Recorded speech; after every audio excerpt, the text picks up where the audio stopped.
de ma faute.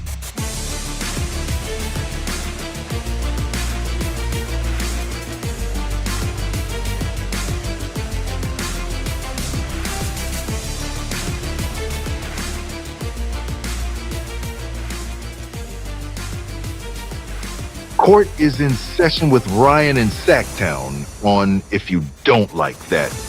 Now, Ryan in Sacktown. Oh, must be Rhino.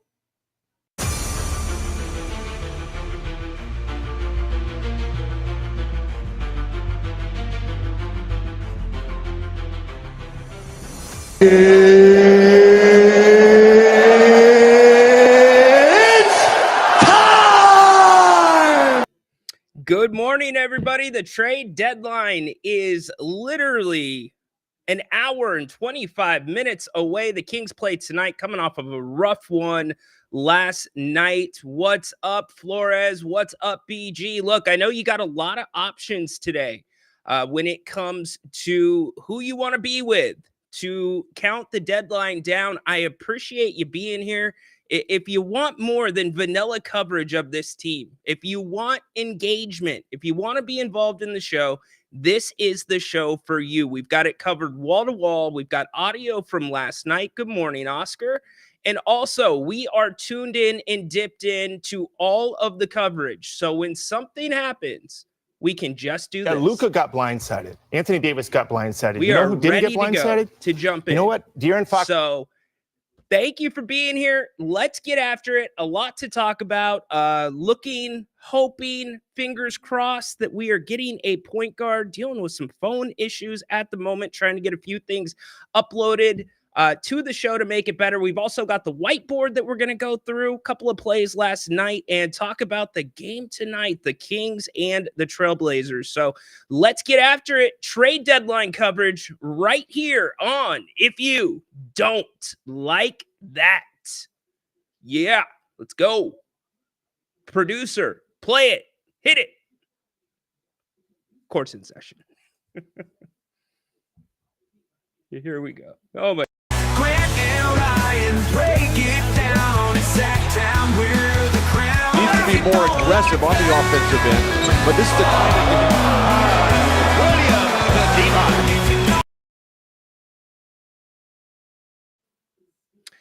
And welcome back. Trade deadline. Let's do it. The Kings very active this deadline. Valanciunas on his way to Sacramento. He is a game time decision tonight. Do you think he's going to give it a go?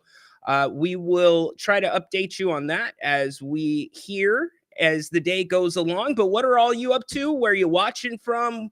What are you hoping for? What are you looking at? Do you think Durant's going to be on the move? Could the Kings be players there? No, I don't think so.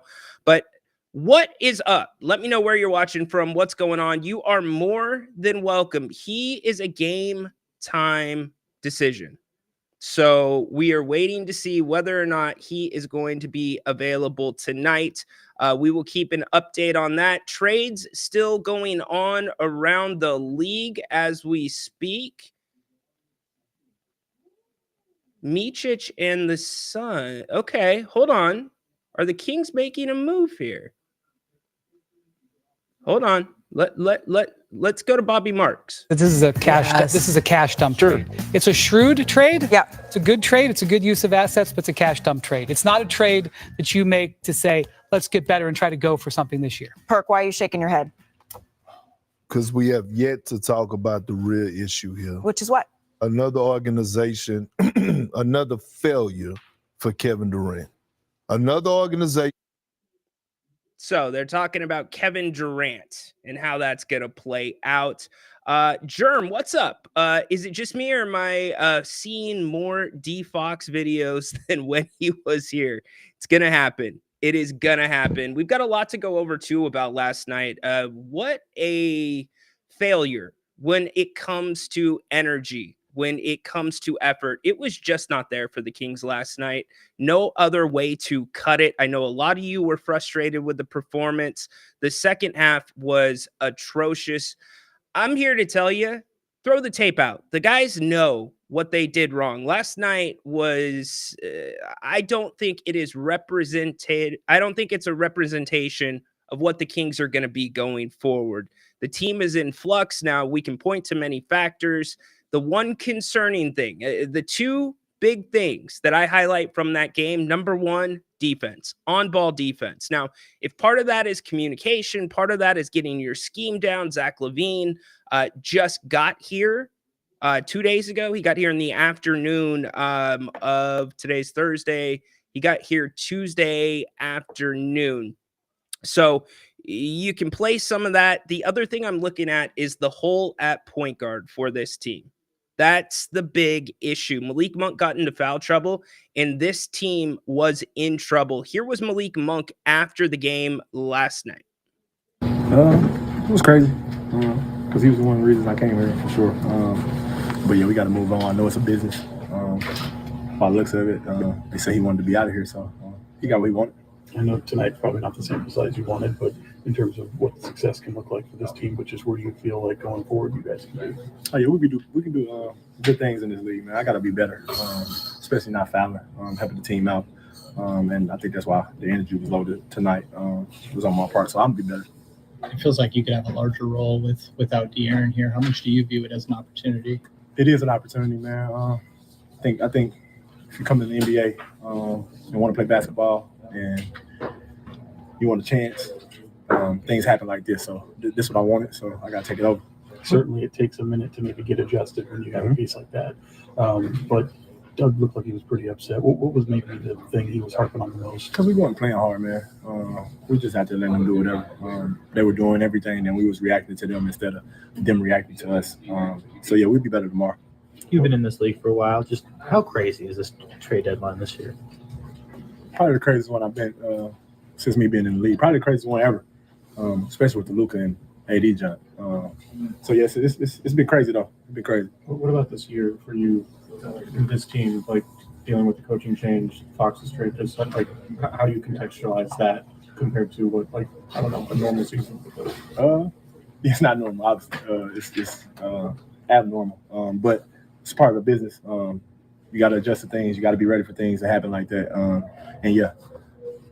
Obviously, you had a good relationship with De'Aaron. Did you talk to him at all throughout that process or since the deal? No, I try not to talk to him about it because obviously I got to play basketball, be ready for basketball, lock in on this team and what we're doing. But I'll probably talk to him later on down the line. Does this open up a potential leadership role for you in a different way than maybe it was before? No, I think it's the same thing, just my role a little bigger. And then with Zach here, just what was your relationship like with him, and what do you think he brings to this group? Oh yeah, another electric guy, another offensive creator, another guy that can go get a bucket whenever you need to. So yeah, I'm happy. I'm looking forward to him. How much was it basketball, and how much were you guys thinking to try to incorporate another piece? Were you restricted in playing old-fashioned basketball because you were trying to work a new piece into the system tonight? That's a good question. No, I don't think so. I feel like we were all just a step late with everything we did. And yeah, that's why we were down 30 tonight. Well, what's the balance you need to find for yourself with being aggressive like you typically are and not turning the ball over and maybe playing under control? I can't tell you what the balance is, but I got to figure it out at some point. And it's going to have to be pretty soon if we're going to make something happen. And I feel like I'll do it. You've had friendly competitions, like a dunk contest throughout the season with the team. You think you can keep up with Zach? Hell yeah. There going to be some relief when noon passes tomorrow? Deadline's behind you guys? I mean, hopefully. I feel like it's a relief now. But yeah, it's probably going to be another one. And I feel like we'll be better than yesterday. I mean, yeah, better than yesterday. Better tomorrow than today. Valanciunas, by the way. What's up, man? 6 games. How about that from Malik Monk? There was a lot of interesting stuff there. Keeping it light, as he always does. Love that. But there were some juicy nuggets. I liked it. I like the swag. It's what this team needs. That's the guy that you want to be behind. The guys want to run through a wall for him. Now, they didn't run through very many walls last night. It was the tale of two halves. In fact, let's talk about the tale of two halves last night. It was not pretty. by any means once we got around to the second half. The first half was competitive, 62-60. I thought the Kings did a pretty damn good job of fighting back in the second quarter, but then the second half rolls around and it was bonkers. We're going to go over the shot charts here in a second, but a couple notes from the first half. Debo and Zach LaVine were the guys bringing the ball up the court. That surprised me a little bit. We asked Jerry Reynolds at halftime. We're like, you think that's a scheme thing? Do you think that's more of the need for a point guard? He thought it was more scheme related. But what's that going to look like going forward? Most troublesome to me was the Kings in the first quarter only got 6 defensive stops. Let me repeat that. 6 defensive stops in the first quarter. They did not get back-to-back defensive stops. They gave up 37 points to the Magic. That is what completely got them off track. But I did think the energy, at least in the legs, the first game back from a long road trip can be difficult for a team. I liked the way it was going. I liked the energy in the building. If you were at the game last night, let me know. Holler at me about the atmosphere. But then the second half rolls around and the Magic just absolutely shoot the Kings out of the game. And the Kings were playing Ole defense. Ole. There was no on-ball defense.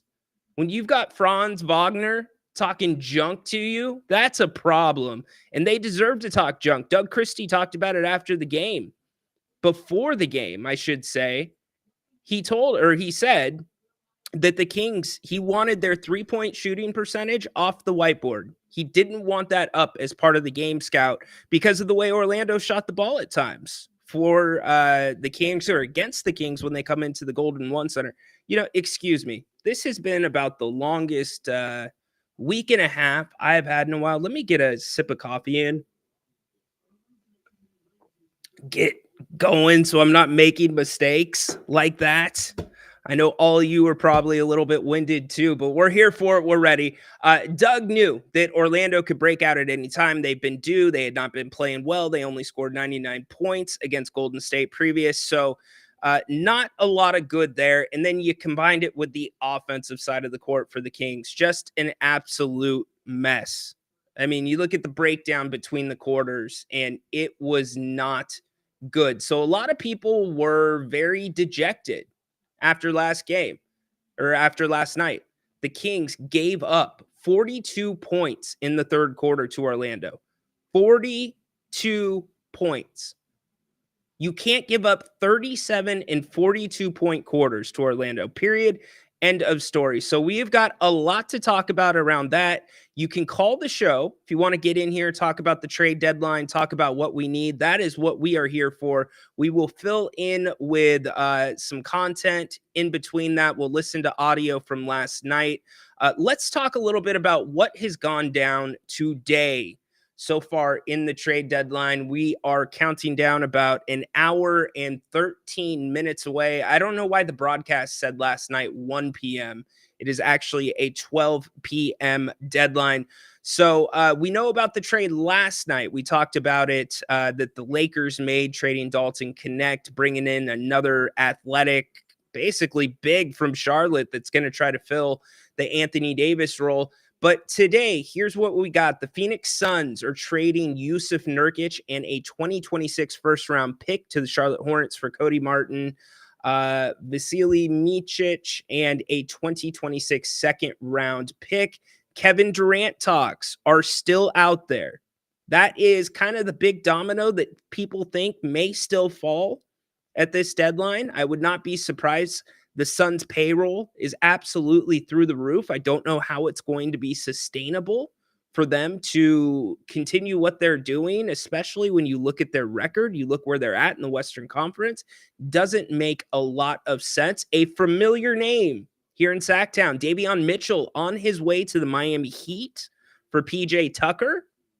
Interesting. So this is our sound when something happens. Live in Sacramento,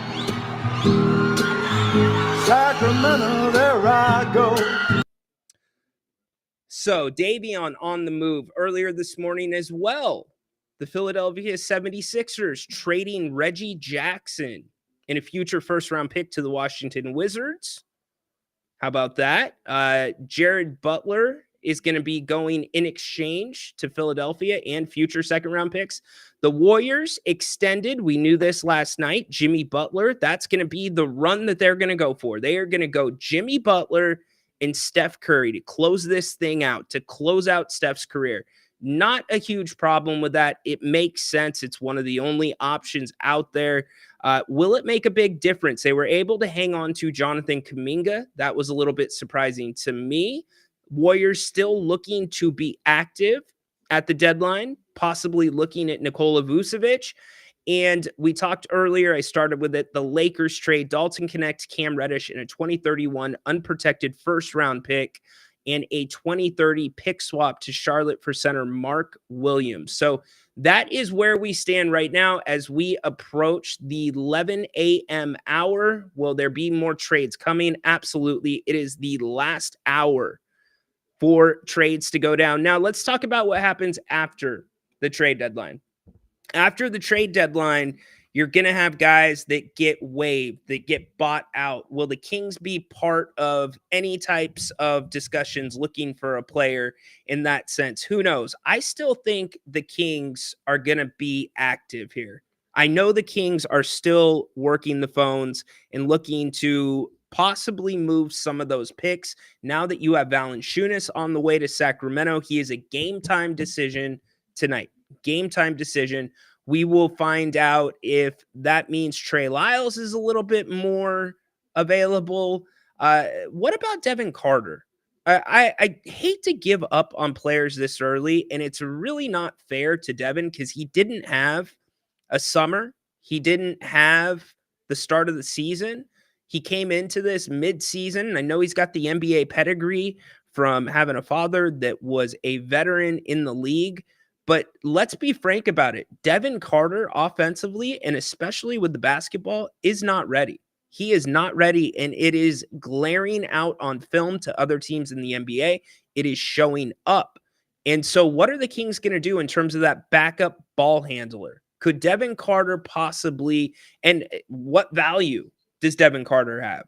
I don't know. Probably not much.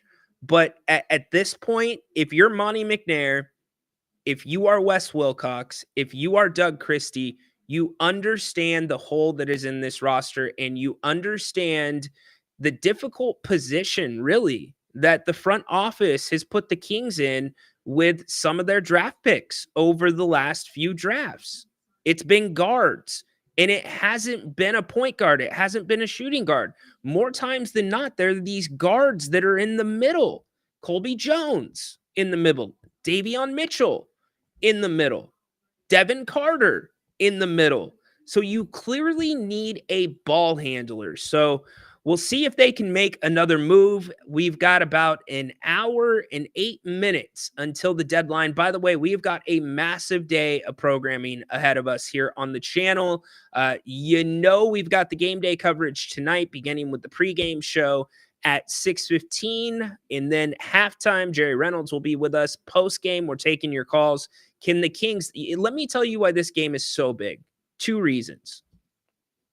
First reason this game is so big, in my opinion, is the Kings are 500 right now. If the Kings lose this game, they're going to go under 500.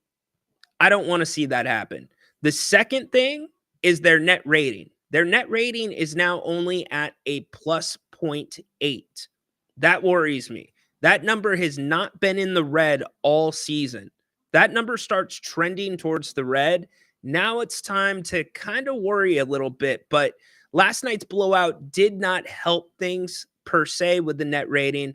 I think they get back on track. I think they play a hell of a lot better tonight when they head to Portland. All right, let's get to you guys in the chat. Put your questions in, call the show. You can also call 916-822-9485. Again, we are monitoring everything. In fact, we have live break-ins. If we want to break in To be more human.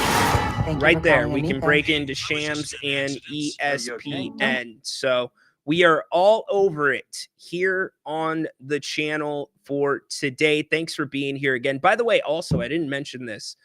We are going to do our weekly roundtable at 4 o'clock today. So we are going to recap everything that's happened with the trade deadline. We'll talk about last night. We'll talk about the options for this team if there's no further moves in the next hour and 6 minutes. So tell me what you'd like to see. Jerry will be here, by the way. It's always a fun show. Really looking forward to that. Tell me what you're looking to see here in the next hour as we approach the trade deadline. Let's get you in here and talk about it. Battle of the Murrays tonight. Yes, indeed. It will be a battle of Chris and Keegan. Jeff, Keegan, that's the problem. And I think Doug Christie, although Doug continues to say that he doesn't want to run a lot of structure, he wants to give them freedom. He doesn't want to teach them plays. He wants to teach them how to play. I think you've got to mix in some more sets for Keegan Murray right out of the gate. He can't disappear like he did last night. And he had a tough assignment. And by the way, anybody that's in the chat saying trade Keegan Murray, good luck. If you trade Keegan Murray, you can kiss away any sense of defense on this team. He is the defensive leader for the Kings right now.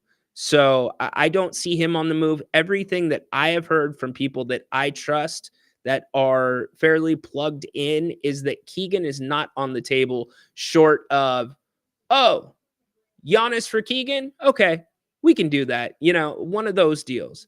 Here we go. Let's see if we're getting some updates really. Oh, no, we're not getting an update. They're just doing the updates from the games last night. So we're not going to break into that. Who's out there that Kings can get to the playoffs? Good question. Let's look at the Athletics board of free agents. And this is just a generalized board. Does not mean that there's not more guys available. And remember, a lot of these guys are going to be gone, but there are some names that are still available. And I got to say, as we get closer to this deadline, and hands down for me, probably the most active deadline I can remember in my lifetime. But as we get closer to it, the Fox deal is looking a little bit better and better to me with what the Kings got on the back end of the compensation with the draft picks. I know you would have liked to have legitimate first round picks, not a late first from San Antonio, not a first that converts to 2-2s, but they did get a decent amount of picks. And I think this Zach LaVine experiment is going to work. I'm very optimistic about what we're going to be looking at. Look, one guy that I'm holding out a little bit of hope for here is Kobe White. Is there any way the Kings can pry Kobe White out of Chicago? Chicago just extended right there. Chris and I are on the same page. What's up, Chris? He knows what it's about. Good job, Chris. Can you get Alrighty then. Can you get Kobe White out of Chicago with Lonzo Ball signing an extension? We'll see. We will see. An hour to go. Rhino, do you think the Spurs have interest in Durant? I do not. I do not see Durant going to the Spurs. Battle of the Murrays, we hit that. Is Giddey trains to be the, I don't know what that means. All good. Mo Bamba, also waived by Utah. Good job by you, Progressive. And that's the other thing. That's why at 4 o'clock today, we're going to look at the buyout market with Jerry Reynolds. And we're going to talk about what the Kings are. We've got an hour until we know what the Kings are going to be for the most part outside of the buyout market. For the rest of the season, Kings would pick up Schroeder. I don't want him here in Sacramento. I don't think it's a good fit. I don't. Hearing Reggie Jackson is getting point out. So is Ben Simmons. You mean bought out, Dennis? Ben Simmons ain't the guy you need here. You need a ball handler. Leaving Sacramento. One of the best rock promos ever. Period. End of story. Can't debate that. Dennis Smith and Markelle Fultz, free agents. Again, ball handling, though. Ball handling. It's what the Kings are struggling with right now. And it was a perfect example last night with Malik Monk getting into foul trouble. In fact, one thing that I would have liked to see Doug Christie do that he didn't do last night was what he did in Minnesota when the game started to get a little bit out of hand. He put Domas back in the game with all those fouls, right? He's like, all right, we can't let this get out of control. And he didn't do that last night with Malik. I would have liked to see Malik come back in. Everybody hoping Monty gets fired. Should be prepared for the next Pete. Oh my gosh. We are not doing another Pete D'Alessandro, y'all. Can we move past that? There is like this fascination with some people in Pete D'Alessandro, and I just don't understand it. This year, we've gotten so many questions about Pete D'Alessandro. Anyways, let's see. What else do we got? Kings should sign Fultz. I don't see it. Patrick, what's up, dude? How you doing today? Acknowledge me. See, Xavier, I think the Kings are still very active, my friend. I think they are. We got rid of Lyles. Not quite. Did we? Did we get rid of Lyles? And it hasn't hit the stream yet? I don't think so. I think you can now that you got Valanciunas on the way. And I'm going to show you, we're going to go to the whiteboard here in a little bit. I'm going to show you some examples of new sets the Kings are going to be able to run with Valanciunas coming to Sacramento, and what your new front line, if you're playing a big team, can possibly look like. And I'm really excited about it. I'm sure you guys will be as well. Hunter went to the Cavs, wanted him on the Kings. No ball and sack. I am with you. Lonzo just signed an extension. Yes, please hit the likes. Last night was ugly. You might have Valanciunas tonight. That's the big thing. So keep that in mind. He's a game time decision. Is it just me or I've seen more? Yeah, we hit that. So, all right. There we are. So as this updates, as we wait for ESPN to come back to see if anything drops at the 11 a.m. hour, which means 1 hour left. And remember, you might, I would say here in the next 30 to 40 minutes is when the deals are going to start flooding in.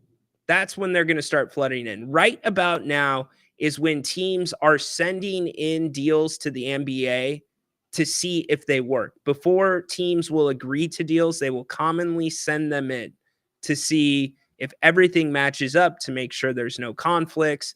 So that process takes a little bit, and the deal just has to be agreed to. It doesn't have to be finalized by the deadline. So remember that as well. Let's listen to a little bit of what Coach Christie had to say last night. He was not happy. Actually, no, let's go to Zach LaVine while we get Coach Christie. Debut you wanted, just where do you feel the performance for you guys went wrong, and what would you make it just I mean, it was a tough one, all around. I don't think we did a really good job defensively. They kicked our butts defensively, on offense. So it was tough. Obviously, it's not the debut you want, but that's why you play in the NBA. It's another game tomorrow, literally. So cleaned it up. A little bit newer of a group, but I like the talk and the encouragement from everybody, so that was really good. How you like about the size and the athleticism of the other team? They pretty much affect the game. Yeah, I mean, I was in the East. I had to play Orlando 4 times already this year, so that's what they do. And here was Coach Christie, very upset after the game. Yeah. Unacceptable in a lot of different ways, especially on the defensive end. Must be better. Must play with a level of energy, intensity, physicality, aggressiveness that I want to see, and I think that they begun to expect from themselves. But that wasn't it. I mean, you can use all the different excuses, and I'm not going to do that. 19 turnovers for 28 points. unacceptable. Acknowledge me. 51% from them from the three-point line, unacceptable. Yeah, here we go. Doug, how much of tonight and Levine's debut was this just a feel-out process of just guys trying to figure out where he likes to be, where they like to be, vice versa? How much of that was a feel-out process for y'all? I mean, it's like that's part of what's going to happen. We have to find our way as a unit. They have to fill Zach out. Zach has to fill them out. But that's, you know, I'm not using any of that as an excuse. There's a level of energy that we have to make sure that we play with even through that process. Like there's going to be a process. I am first to claim that, but at the same time, there's also an intensity in different things that we have to at least, especially, on the defensive end of the floor. Offensively, we got really good offensive players. They'll find their way, but on the defensive end is where we have to make sure that we're locked in, communicating at a high level and making sure that we're physical. Doug, the turnovers obviously tonight played a pretty big factor. Some of us were talking about how, it looked like for a while there, you guys just had a lot less shots than the Magic, and part of that was the turnovers. How important is the turnover game for you guys, limiting those? And on the ball movement side, it seemed a little stagnant there. How much of that is, like Brandon was talking about, integrating Levine, and how much of that is a concern for you? I'm a share the basketball guy, so I want our assists to be towards the 30 number. That means that we have to spray the ball, and you have to get a Magic credit. They're long and rangy, but you have to take care of the basketball. You can't give a team that is that good, that big, that athletic, that many extra possessions than you and expect to not only win a ball game, but be in a ball game. So, I want to see the ball hopping around, and it wasn't at the clip that we expect, and we'll be better. I mean, that's part of it. They're trying to, you bring a guy in, you show him some offensive sets, but at the same time, you want to play in flow. You want them to learn how to play with each other, and that part takes a second. Two questions for you, DC. The first one is Malik has obviously a lot more responsibility upon himself now as a floor general and facilitator. On a night like tonight where he gets in foul trouble or God forbid he's out with injury or anything like that, how can the rest of the team do a better job of continuing to facilitate, get downhill, touch the paint like he does so well?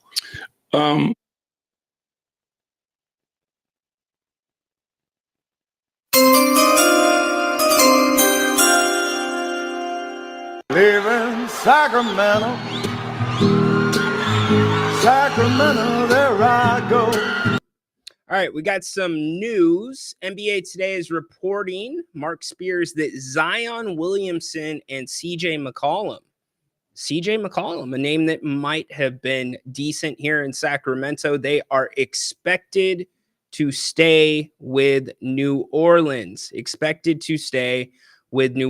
We can still talk about what Monty had to say yesterday if you want to hit that as well. We've talked a little bit about last night, which we will continue to talk about. Here's the big thing that I'm looking at, and I kind of laid it out at the start of the show.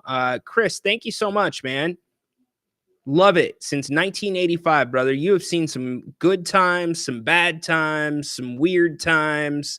So thanks for being a loyal fan. Thanks for being here. Appreciate it. Paul, please tell me what coach and GM you're going to get if Monty's fired. It's a great question. It's an excellent question. I don't know, and it becomes the big elephant in the room. It goes back to Vivek Ranadive.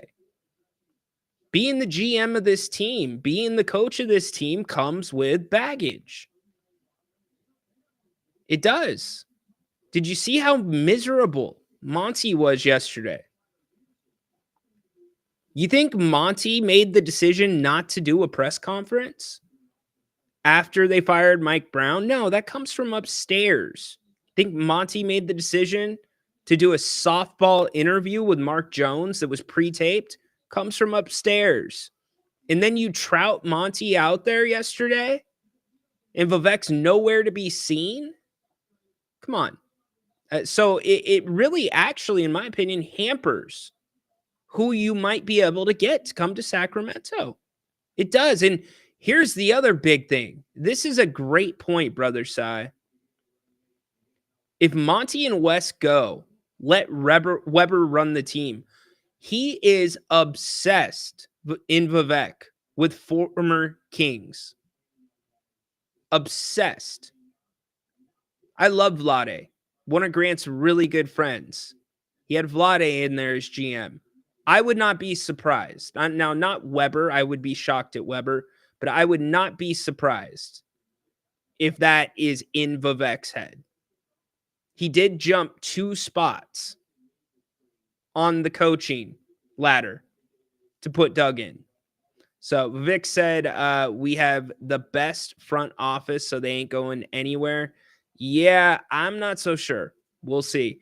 Because here's the thing. You can't, it's so much harder to get rid of a GM in the middle of a season, especially when you're getting ready to make what Jerry Reynolds and I believe Grant said is or could be the biggest trade in Kings history with De'Aaron Fox. So very interesting. Let's hear all the excuses. I don't really have any excuses right now. Thunder and Magic games, not a good look. Systematic is their problem. Win close, lose big. Not as much as last year, though, Jeff. We are seeing, I'll give you this. There's been a few more blowouts as of late. I will give you that. But last year at this time, the margins were nuts. The Kings either won by I think it was 19 or they lost by 20. That is crazy. Dirk, why are we showing Thibault? Why are we showing Thibault? Oh, because we were looking at the chart probably. Injury report. Got it. Dab, because okay, you guys are taking care of business. I love it. Not only do we need a point guard that can distribute, but he's got to be a defender as well. Completely agree with you there. No way I'd let Weber run. Me too. I would not trust Chris Weber for a second. Not for a second. Levine is a Vlade boy. Levine is a Vlade boy. He signed an offer sheet here. So, okay, let's talk about this really quick. And it's not a comfortable conversation. It's not a popular conversation. After all, Devin Carter is a first-round pick. Devin Carter is not ready right now offensively. That's very clear. That's going to be a work in progress. I can deal with Devin Carter not being ready from a shooting standpoint, from a playmaking standpoint. What I can't deal with now that you've traded away certain players, including De'Aaron Fox, what I can't deal with is him being a liability from a ball handling standpoint. And that's what it is right now. I've gone back, I've watched the film, and the film screams that teams know pressure Devin Carter when he has the ball. Devin Carter most times will try to drive. It gets into a bad spot, or he'll throw a grenade to somebody, which is a pass that's kind of outside the offense, not in a good position, late in the shot clock, or it gets turned over. Right now, the Kings need ball handling when Malik Monk's out of the game. If you are going to pull Zach LaVine, if you're going to pull DeMar DeRozan, both of which are very capable into that role and having them bring the ball up the court, that takes away from what I feel is the Kings' best abilities and using your players properly. Same thing with Domantas Sabonis. He can run some point for you, but you're not using him properly. Look at last night. Look at the first quarter Domas had under the hoop against a big team. Keon is not ready at point either. Keon is in the exact same boat as Devin Carter when it comes to the ball handling. And Keon is another perfect example of the mistake, in my opinion, this front office has made in having too many guards that are smack right in between a point guard and a shooting guard. They're in the middle. You can't call them one or the other. And De'Aaron Fox was in that boat as well. So what I'm saying is I think if you are Doug Christie, if you do not get a point guard here at the deadline, I think you've got to think about assigning Devin Carter to Stockton for maybe a week and a half, what you've done with Colby Jones. I think you've got to keep Colby on the roster right now in Sacramento. And Colby, by the way, has the same issue. He's improving at it, but that is why Coach Brown was so hesitant to play him last year. That's why he's been hesitant to play him at times this year. Now, Colby has actually played pretty damn well defensively for this team in spots, but the minutes have come few and far in between. Here's the guy that I think you've got to turn to right now. And it sounds nuts. It's Mace. I think if you're Doug Christie, you absolutely have to think about giving Mason Jones minutes. Those not familiar with Mason Jones, he has been a two-way player the last 2 years. He is the point guard down in Stockton. He is more than capable of handling the ball and getting the Kings into sets. I am not saying that that Mason Jones is going to come in and play like Malik Monk. He's not. They're different players. But Mace has the ability to bring the ball up the court. He has the ability to deal with the pressure. He has played more NBA basketball than any of the other guys, and I've watched a ton of him in Stockton. They run a lot of the same sets the Kings run, and I get the NBA defense, the size, much different.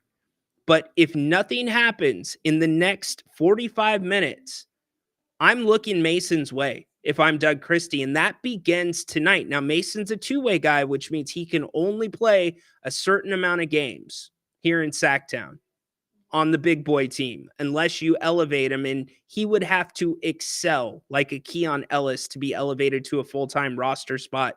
Not only can Mace handle the ball, and he's a little bit more composed, he shoots the three ball a little bit better, and he is an amazing energy guy. You can't help but meet Mason's energy level when you are around him. He is a great teammate. He has worked his tail off to get into shape. And he's doing a pretty damn good job down in the 209. So I am of the opinion he's the guy you've got to start looking at. Him or Colby Jones. And between the two, I lean more towards Mace if the Kings aren't able to get another point guard. And when I say giving him more minutes or leaning towards him, I am not saying bring him in to play Keon Ellis minutes. I am not saying bring him in to play a ton. What I'm saying is those bridge minutes where you're getting Malik a break, those bridge minutes where somebody might be in foul trouble in the backcourt, I am taking those minutes and I am giving them to Mason instead of Devin. Mason is not the same defender that Devin is. You are going to lose something on the defensive end, but this team already is defensively flawed. Already flawed. So if you're going to beat teams, you've got to outscore teams, and I think Mason is the right way to go here. I really do. So I'm going to be interested to see what the Kings do. How is his playmaking? Pretty good, actually. Nothing flashy. It's not flashy, but it is smart. The IQ is there. He understands where guys are supposed to be. I think his anticipation is very good. He's not a guy you're going to run a ton of pick and roll with, although he's capable. More than capable. He's a very good three-point shooter from the corners. He knows how to get into the right spots, and I think that's what's most important. He understands the floor. Instead of Devin Carter bringing the ball up and worrying about pressure and just getting it past the half-court point and then figuring out what to do from there, Mason can do both of those things at the same time. And now the plus side is you're getting Devin some run, because you're at a point in the season right now that you cannot let Devin develop on the court in the NBA right now. People that are saying just give him more minutes, you can't do it. Not saying Devin's a bust. I'm not saying Devin doesn't have a good career ahead of him, but now is not the right time. You can't make up for him missing summer league. You can't make up for him being injured coming into the season halfway through. You can't do it. So you have got to turn to either Mason Jones or Colby Jones for some of those bridge minutes. When things like last night happened, when Malik Monk got into foul trouble. Just my take. We'll see what happens, but I've got to think, if I'm Doug Christie, that is something they are talking about, and I've got to think Mace is going to be the guy that you look at. It's what I'm feeling. So let me know what you guys think about that. Again, if you're just joining us, the Magic last night in the second half absolutely shot the threads off of the nets at the Golden One Center. Big problem for the Kings. Bounce back night tonight. Hopefully the starters did not play the last 8 minutes. So will they be fresh? Will they not be fresh? We will see. We are also monitoring the trade deadline. No further updates since the Zion Williamson and CJ McCollum announcement by ESPN. The Kings on the clock, 40 minutes to make any more moves if they are going to make them. Yes, the defense was very bad last night. Could not agree more with you. The defense was a big problem last night. Rhino, haven't followed Kobe White. What does he bring? Man, composure, basketball IQ, how do I say? He is just such a smooth player. He plays at a constant, like, think about a resting heartbeat, you know? I guess that's how I would put it. Like how your resting heartbeat is, that's how smooth and consistent that he plays the game. He's extremely explosive, number one. He's played some big-time basketball. He's a North Carolina guy, or UNC guy. He can make plays at the rim. He can shoot the three. He can also, we've got a new trade coming in, it looks like. Let's see. Is ESPN going to announce it? Dirk, who's the trade? As I update ESPN. No shams yet. They are talking. Kuz hasn't played meaningful basketball in a while. About Kuz Every game matters now. Every minute matters In all now. honesty. Can he flip the switch and be accountable every single night and also be a little more dependable offensively? Just a little more. I can't believe the Wizards, by the way, are taking on Chris Middleton's salary. That blows me away. Feels like a buyout. So we'll monitor the trade that Dirk is talking about. Looking at ESPN, nothing has come up yet on their screen. Let's see. Brother Sai, what's up? Can we please address Sabonis' defense?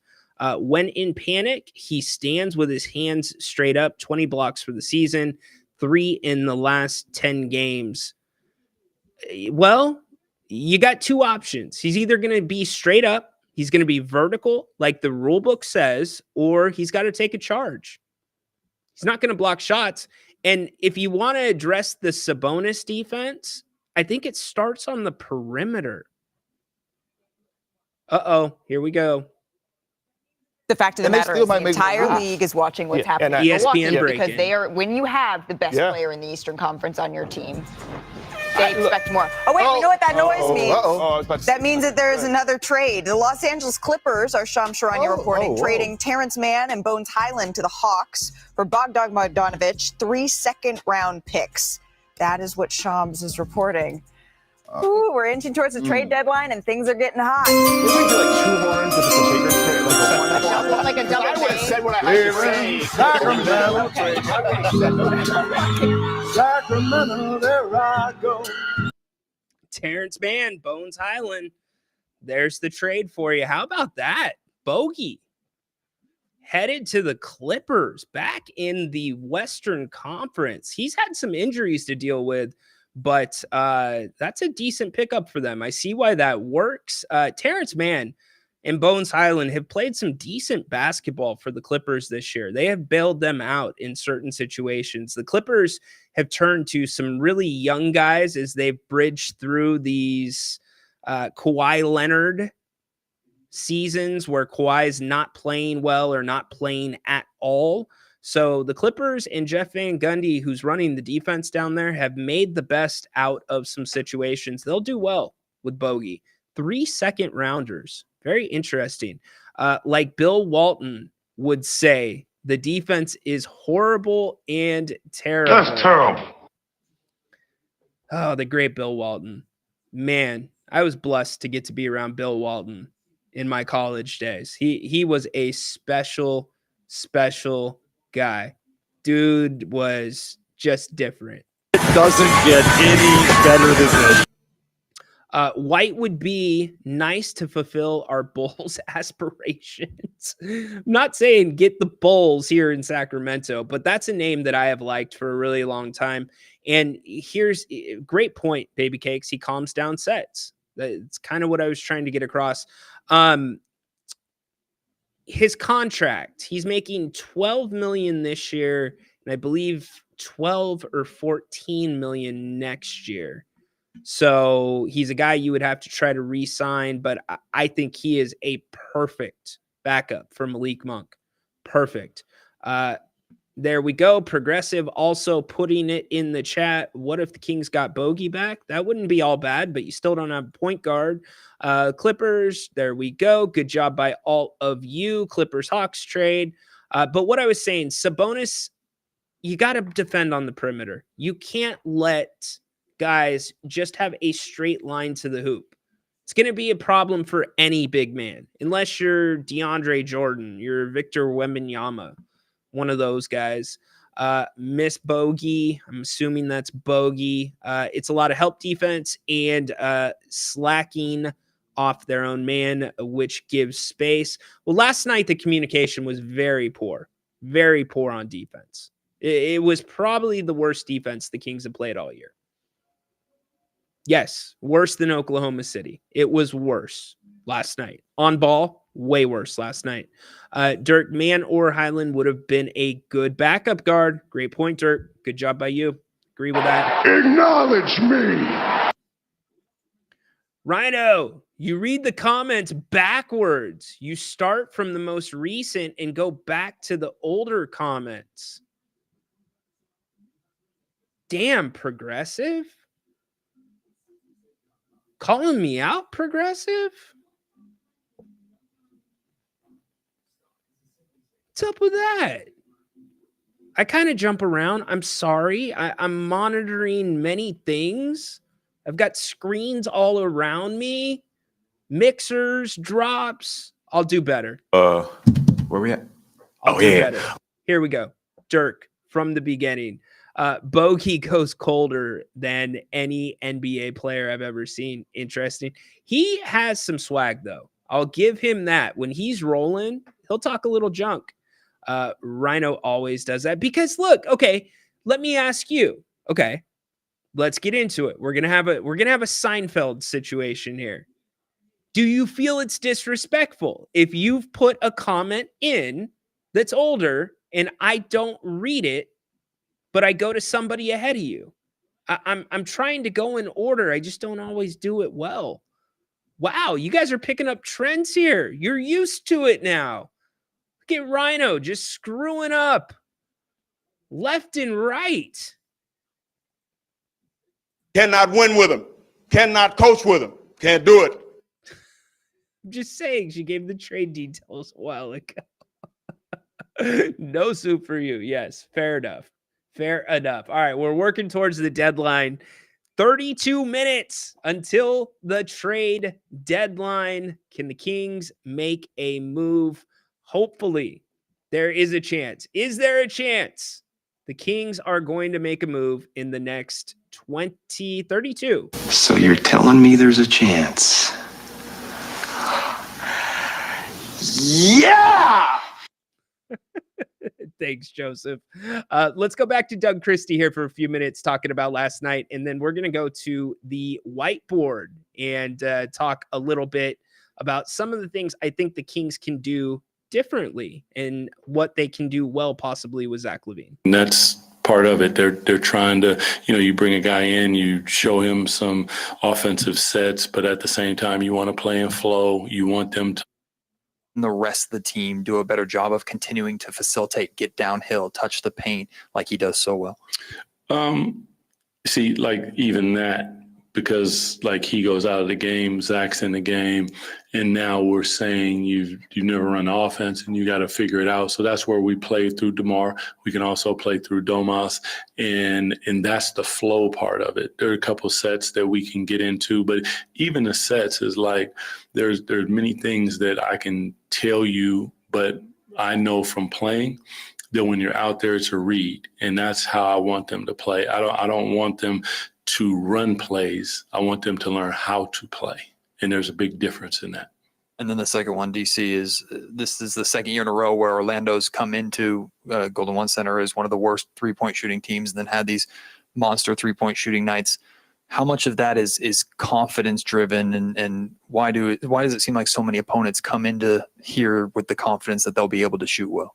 I mean, just like Arco, this is a good shooting gym. So that's part of it, but we have to make them feel us. That's another part of it. When I saw the statistics of where they were in three-point shooting, I immediately said, take that off the board. Nah, we're not showing that, because you got to show them respect. They're professionals. And at this level, anybody can knock down shots. You have to show them a level of respect. You have to close out with a sense of urgency, with a stick in. You got to jump to contest, not foul them. And then you have to rebound the basketball. And there were many times where we're just watching the ball bounce. Like, those are the things that for me are non-negotiables. Like, we not negotiating on that one. Those are effort plays, and we got to come up with them.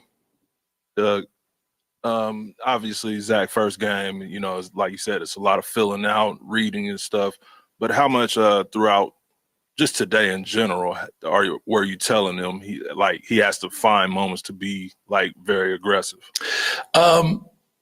I don't really think I have to tell Zach too much when it comes to that. I think probably if you ask him, maybe what surprised him was the pace that we're looking to play with. That's different. He hasn't played in a few days and different things. So he's going to have to find his rhythm and the conditioning of, trying to find that. Even since I took over, our team had to find that, because I wanted a different type of pace, make, miss, turnover, whatever it is. You get the ball in and we getting at people. And that is a little bit different. I mean, watching Chicago, I don't think they play at that type of pace. Not a lot of teams do, but we have guys that can get up and down the floor. And not only do we want to do that, but we want the ball hopping around, relocating quickly, getting your feet set, ready to shoot the basketball. And we'll be better. We will. And I expect you're going to see a lot more of that tonight. If I am you as a Kings fan, I think you're going to see a lot more. The trade deadline is cooking indeed. Let's not talk about how good the Magic are. I hear you, dude. That's the guy. 100%. I'm completely with you. Jerry Reynolds and I are in love with TJ McConnell. TJ McConnell would be perfect here in Sacramento. Could not agree more. Good job by all of you. All right, let's go to the whiteboard really quick. I think with Valanciunas heading to Sacramento, this is going to be a big deal. This is going to be a common set that we're going to see the Kings run. Here you've got DeMar DeRozan right there. Give me a better circle. There we go. You got Sabonis here. This is what's called the high-low action. If you're not familiar with different sets in basketball, they happen to be running it right now with Sabonis and DeMar. Not a bad combination to run it with. But now that you're going to have Valanciunas, this is a set that the Kings could absolutely thrive on. And there's so many different options that you can run out of this as well. You can see you've got your shooters, you got your two best shooters in the corner. You've got Levine and Keegan. Arguably, maybe you want Key on there. But this will open up a ton of stuff and put teams into difficult positions, which means you're going to be drawing the bigs out of the paint. You're going to be drawing them up possibly where you see these two for Orlando right now. Now, the other thing that can happen out of this high-low set is if this guy from Orlando ends up coming over to help, then you have a Levine who can go get the ball right here at the rim. You've got an alley-oop option. And then also, this is a great play that you can do with the front line. This is a good way to get Keegan Murray involved because you've got multiple options. Keegan can sometimes, if you have a front line that's playing together, that's Valanciunas, Sabonis, and Keegan's probably going to have a mismatch.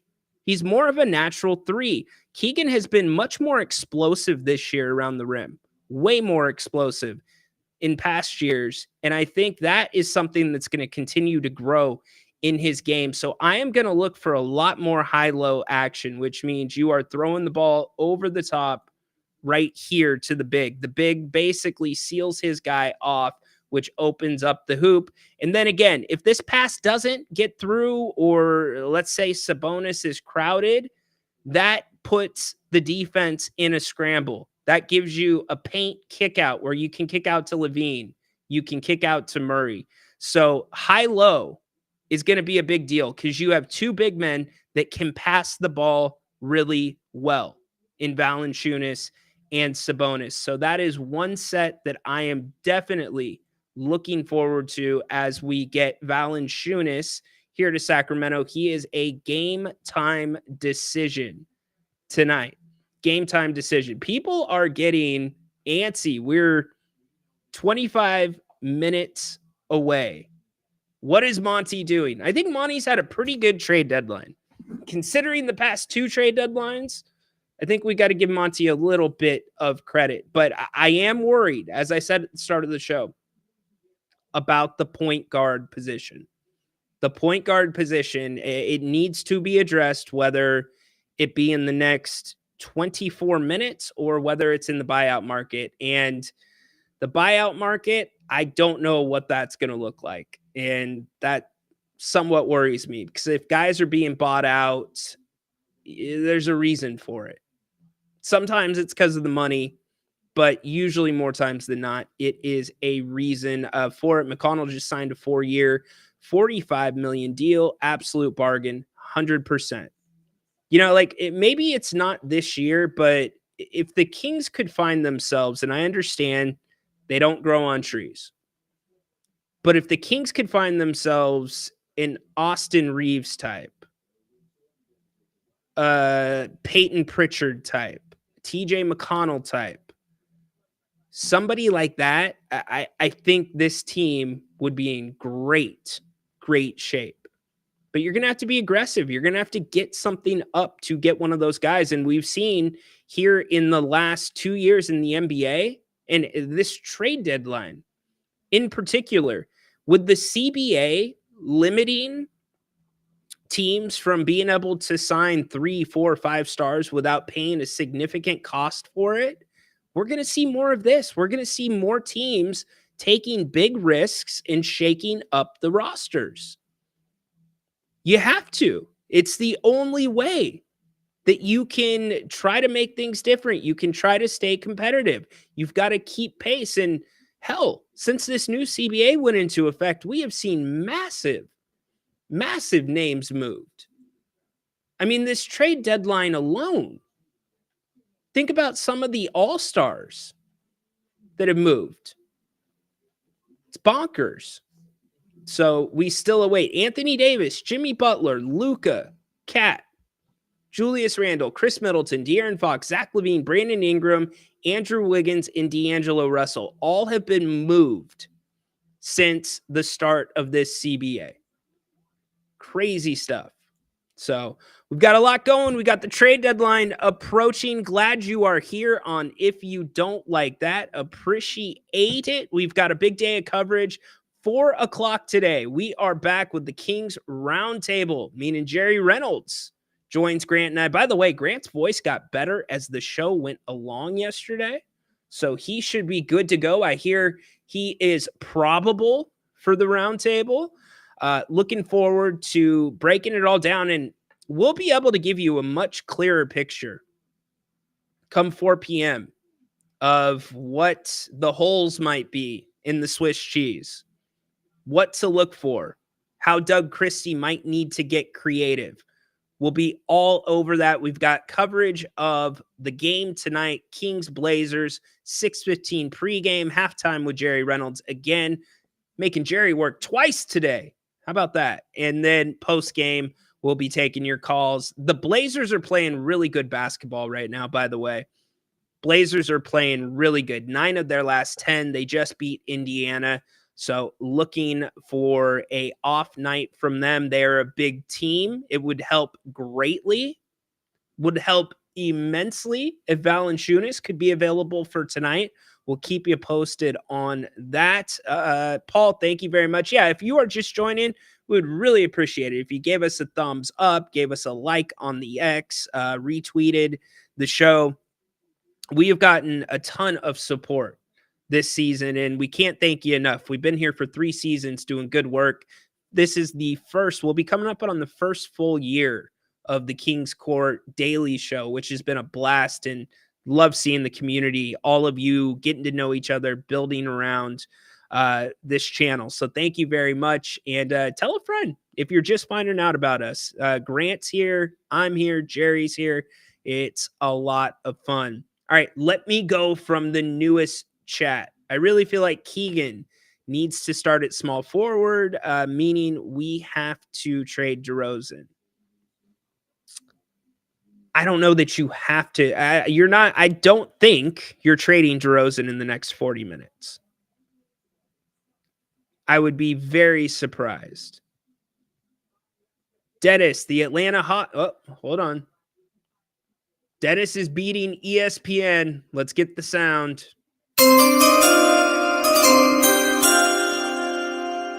Live in Sacramento, Sacramento, there I go. Atlanta trading Cody Zeller and Houston's 2028 second-round pick to the Houston Rockets. Being reported per Dennis. We'll see. Waiting for it on ESPN. When it breaks on ESPN, we will talk about it. Brad Bennett will embrace Jonas Valanciunas. Brad Bennett. You mean Brian Bennett? Brad Bennett. And get Domas a rim protector. Well, you've got Valanciunas now. It's got a big wingspan. Not necessarily a shot blocker, but you've got another big who can pass. You got another big. Yeah, I like his game a lot. Good point. 19 minutes, 9 seconds until the trade deadline per ESPN. Here we go. Let's listen in. In these final precious minutes before the trade deadline, Perk, is there one team that you think is just one move away, right this second from being in that championship conversation? I do. And it's a team we don't talk about a lot, but they always making a lot of noise. They have a young superstar. They have an all-star NBA, all-NBA caliber player, the Memphis Grizzlies. The Memphis Grizzlies are one move away from really looking. It seemed like, again, when I look at that. Don't disagree with Perk. I don't disagree. It's a really interesting time, by the way, in the West. And this is a whole different conversation now that Luka is with the Lakers and the Lakers have been making moves, but it's a changing of the guard to a degree in the West. OKC, class of the West, no argument. They're going to be the number 1 seed. Houston, they're going to go back and forth with Memphis, and both of those teams are going to be here for years to come. Period. End of story. But after that, what's it going to be? And that's why this deadline, this offseason, to me, is so incredibly important. Because Denver, they're Denver. Jokic is going to play at a high level, but they're thin this year. They seem to be kind of back and forth. What I'm saying is I think the West, for the most part, is going to be up for grabs. I think now is when the West outside of the top 3, I should say, is going to be up for grabs. So moves right now, this trade deadline, the next 18 minutes, and then this summer are going to be very, very important because one game can put you into the play-in and one game could put you a couple games closer to the 6th seed. So it's crazy how it works this year. So they are still not announcing any more deals at the moment. So Progressive thinking KD stays. I think he stays too. I think he stays as well. Would love a 3-and-D. Why hasn't Monty done that? Since the last 2 years, it's so obvious. Well, there's been a lot that they like about Keegan Murray. A lot that they like. And I don't think Keegan is on the block for those that are saying that. Not on the block, but you could always use more 3-and-Ds. Can the Blazers do anything? The Blazers are really looking to get that Jeremy Grant contract off the books. I just don't know with this CBA how many teams are willing to take that on.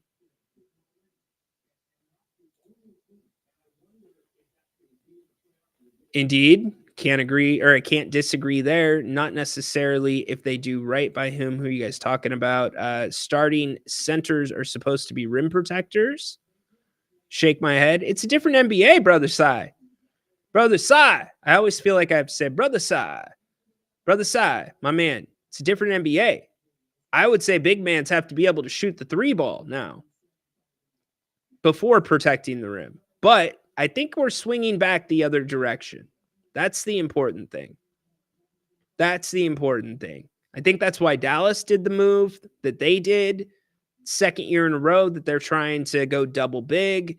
You're seeing the Lakers try to get some more bigs in there. Minnesota started the trend by going 2 bigs and keeping Naz Reid a few years ago. So I think it's swinging back. And again, I go back to this, y'all. You have the ability now with this move. You have the ability to play big and play smart and play fundamental. And the way that you beat big, the way you beat athletic is with fundamentals. You didn't see any of them last night. Shouldn't say any. You didn't see many fundamentals last night. You saw some from Domas in the first half. But you've got some very skilled big men on this roster. I mean, out of a handful of big men that play that Jokic, Sabonis style in the NBA, talking like 5, 6 of them, you've got 2 on your roster now between Sabonis and Valanciunas. So if you run that front line we've been talking about with Keegan at the 3, Valanciunas at the center, and Domas at the 4, that can cause some problems for some teams. That can combat a little bit of the size because you can pull some big men out of the paint. And if you pull the big men out of the paint, guess what happens? That opens up the lane for Zach LaVine, opens up the lane for Malik Monk. And what about the pick and roll? The pick and roll is so key to what the Kings want to do. The pick and roll is everything to this team. That's what they're building around. That is what they literally handed over the keys to Malik Monk for, was the pick and roll. Another trade is happening per Shams. Let's check. We've got NBA Today up. We've got the Cody Zeller trade up, breaking news, but nothing as of yet. We can go to Shams as well and see if Shams has announced any other trades. Mr. Shams. Detroit is sending... Okay, here we go. You do have another one.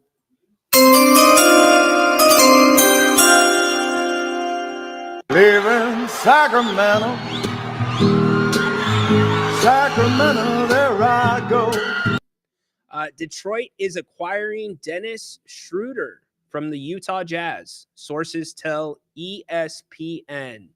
So there you go. Shams on it. Dennis Schroeder on his way to Detroit. We are 12 minutes away. 12 big minutes for the Kings. Is a move coming What move? Perk has. Okay, look. Hey, pressure flipper. Pressure flipper. This ain't your fault. So I ain't going to hold it against you.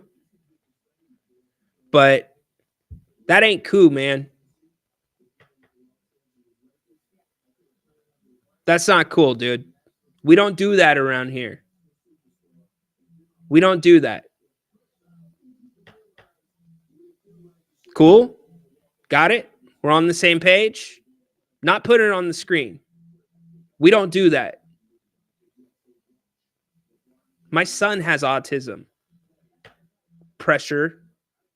Cooker.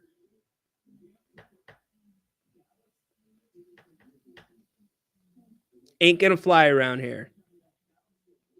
That or any type of comment about somebody's mental acuity and or handicaps. All right. Calling your shot.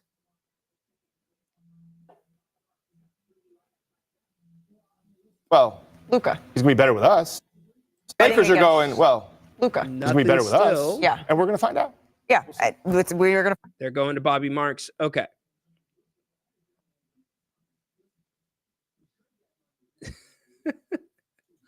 Oh my gosh. Keep it clean and respectful. Thank you, Big Al. Thank you, Big Al.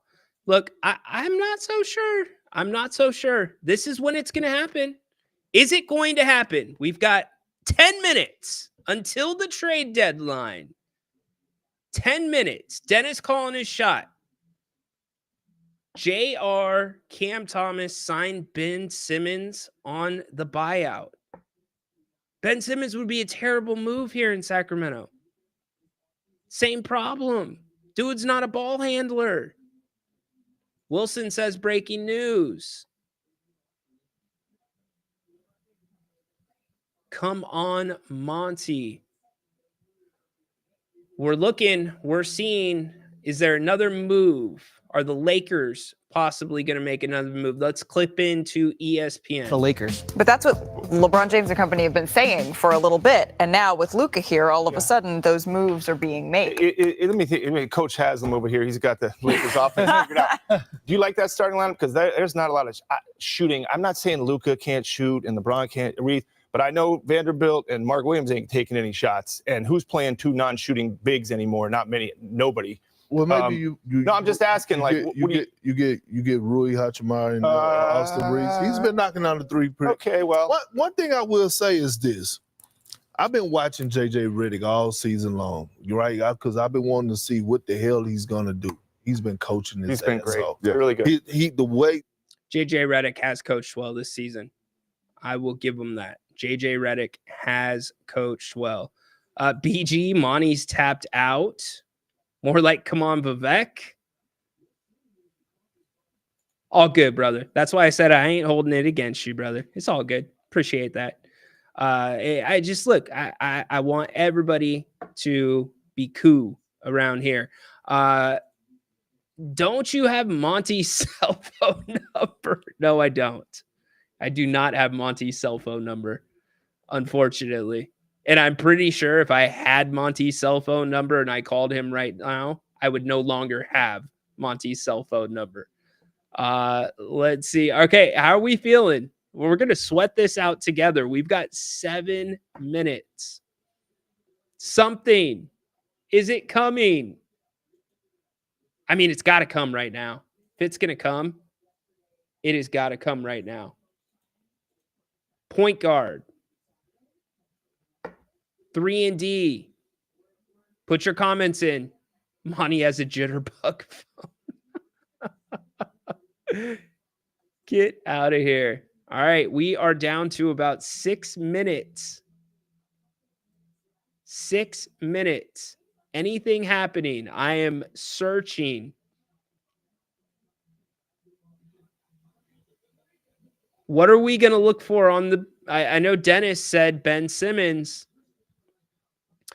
The Kings went to Valanciunas instead. There were reports, by the way, that the Kings passed on John Collins. Mike Brown passed on John Collins because of concerns about basketball IQ, whether you believe that or not. Take it for what it's worth. Colin Sexton, could he be a guy that you could get? Stay positive. Here we go. We're sweating it out together. We are sweating it out here at the trade deadline. I am monitoring multiple screens at the time. I know you guys are monitoring as well. We've got Kings basketball tonight coming up. Remember, whether or not a deal comes here in the next 6 minutes, the Kings have been active. We know that they're active. They've adjusted. You've got LaVine instead of Fox. You have some picks to work with. And here comes the next question with these picks. If they're not used in the next 6 minutes, what could they be flipped for as we get closer to the draft? I don't see the Kings making all of these 6 picks. Reggie Jackson already got traded, Dennis. Looking forward to the buyout market. We'll see. I know I kind of agree with you there, Progressive. Kind of agree with you. Monty's phone died and went to Bennis. No, dude, Monty has got to be gassed. I'm a little gassed from the coverage, but I love it. I would sit here all day doing this with all of you. Brother Cy, don't want to be in SAC. He passed up $50 million. ESPN still talking about the Lakers. Kevin Garnett to Minnesota in 2015. That's when KG had that no trade clause. I think we were using fax machines then. We actually had. Any other big moves going to go down, whether it's the Kings or not. Like, they've got to be announced. Like, right now. Can you imagine being in the league office right now for your team? Think that the Warriors will be looking in the buyout market? I agree with you 100%. The Warriors are going to be looking in the buyout market. Nothing happening. Got to stay positive. It might be the buyout market. Monty has to throw away a few phones. Marcus Smart got traded. Really? Smart on the move per Shams? Where's he headed?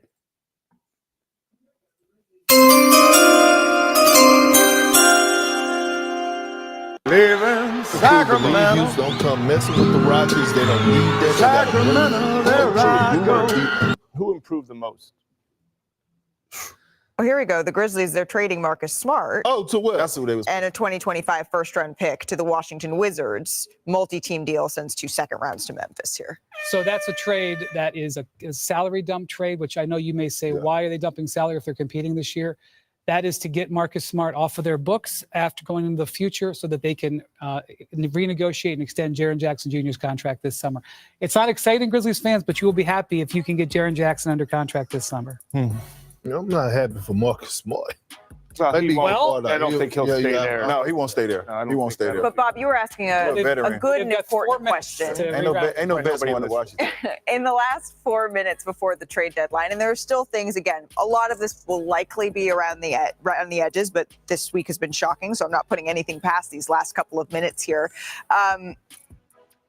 You were asking, was there a team that you think who changed your opinion of them the most? I don't know if it's the Lakers because they were Anthony Davis, Luka. I mean, near term. I mean, this season, who changed your mind the most? Well, right now it's the Lakers. So it's the Lakers. Yeah. I love the pickup with Mark Williams. This opens up everything for Luka. He is at his best with the vertical lob threat. This opens up everything. I love that. Gentlemen, I'm hearing that we need to check in with our senior insider, Shams Charania. He has some breaking news out of Phoenix. Shams, what more can you tell us? Malika, the Phoenix Suns have informed all interested teams they are not moving Kevin Durant. Obviously, the Warriors started this all off with their pursuit of Kevin Durant last week.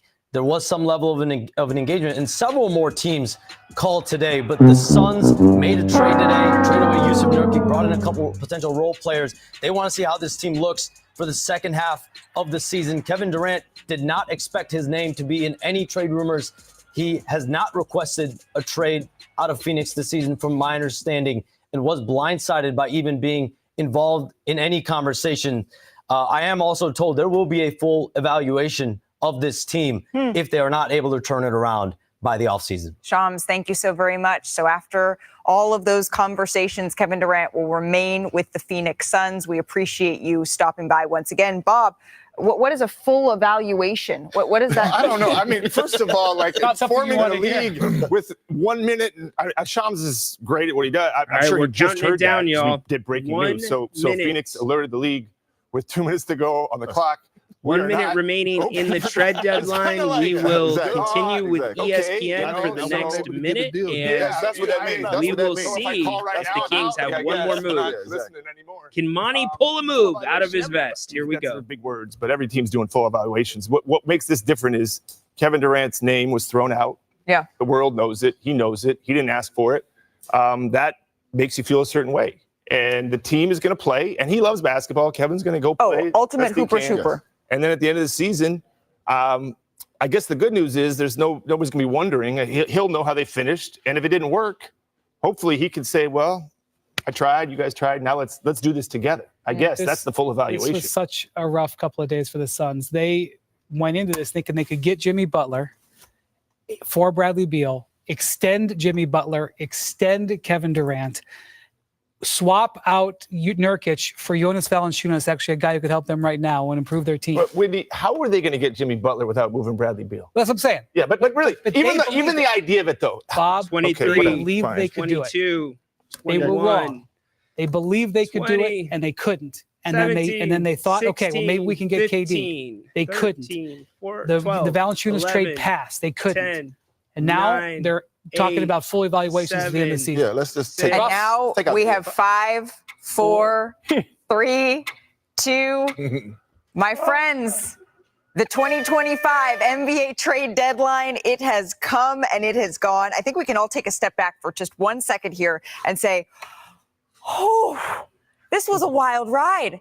Who saw Luka Doncic being traded to the Los Angeles Lakers when this week began? AD being on his way to the Dallas Mavericks. De'Aaron Fox heading to San Antonio. There it is. Wait. Hold on. Something came in. Something came in. Let's hold our horses.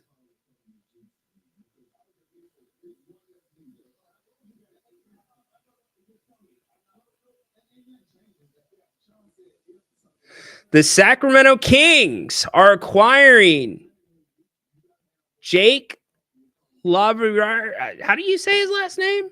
Jake LaRavia? LaRavia. Jake LaRavia.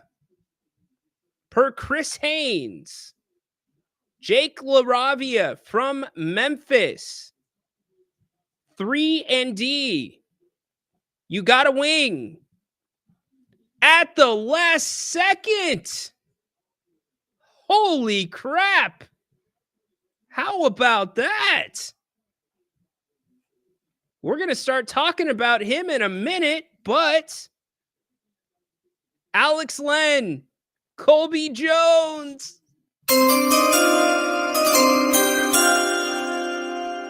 Live in Sacramento. Sacramento, there I go. How about that? Wow. Wow. There we go. We are live. The Kings have a trade. Alex Len, Colby Jones, second round pick, headed to Memphis. We will wait for ESPN to tap into it. I'm sure it's going to come up here in a few minutes. Wow, look at all these people. This is so funny. Y'all were burying Monty.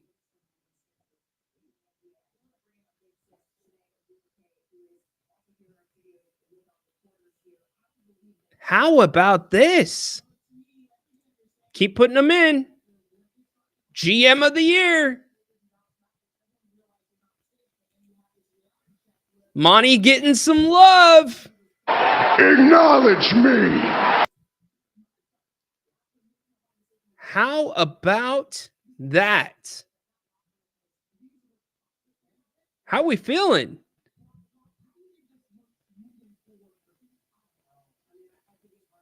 How about this? We're going to pull them up right now for you. We are in the process of doing that. Let's get it going and we will discuss it.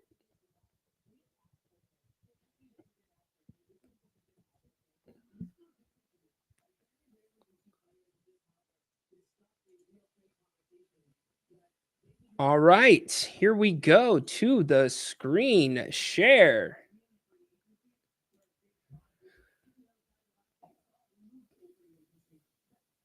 Right-handed, 6'8", 235 pounds. This year he's played 47 games for Memphis, 7.3 points, 4.4 rebounds, 2.8 assists, career 117 games. Here you go. Mark Stein not saying anything yet. They're still talking about Kevin Durant. Career numbers. Take a look at those. The Kings make a move at the last second. React to me. How we feeling? Light the beam! Light it! At the last second, the Kings come through. We are looking for some audio right now. Give you a sampling of Jake. In fact, let's get that going. Glad you're here on If You Don't Like That. The trade deadline has passed, and the Kings send Alex Len, Colby Jones, second-round pick to Memphis for Jake LaRavia, 6'7", 6'8", back up small forward, 3-and-D wing, 7.1 points per game, career. How about this? So we are in the process getting you a profile on his game. I will let YouTube do that rather than me, but a last-minute move by the Kings.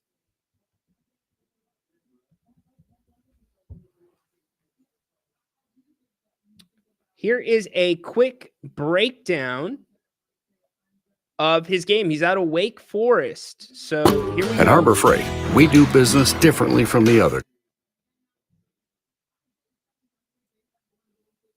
LaRavia, the 21-year-old, 6'8" forward from Wake Forest, who seemingly is getting mocked nearly every time in between pick 27 and pick 32. It feels like.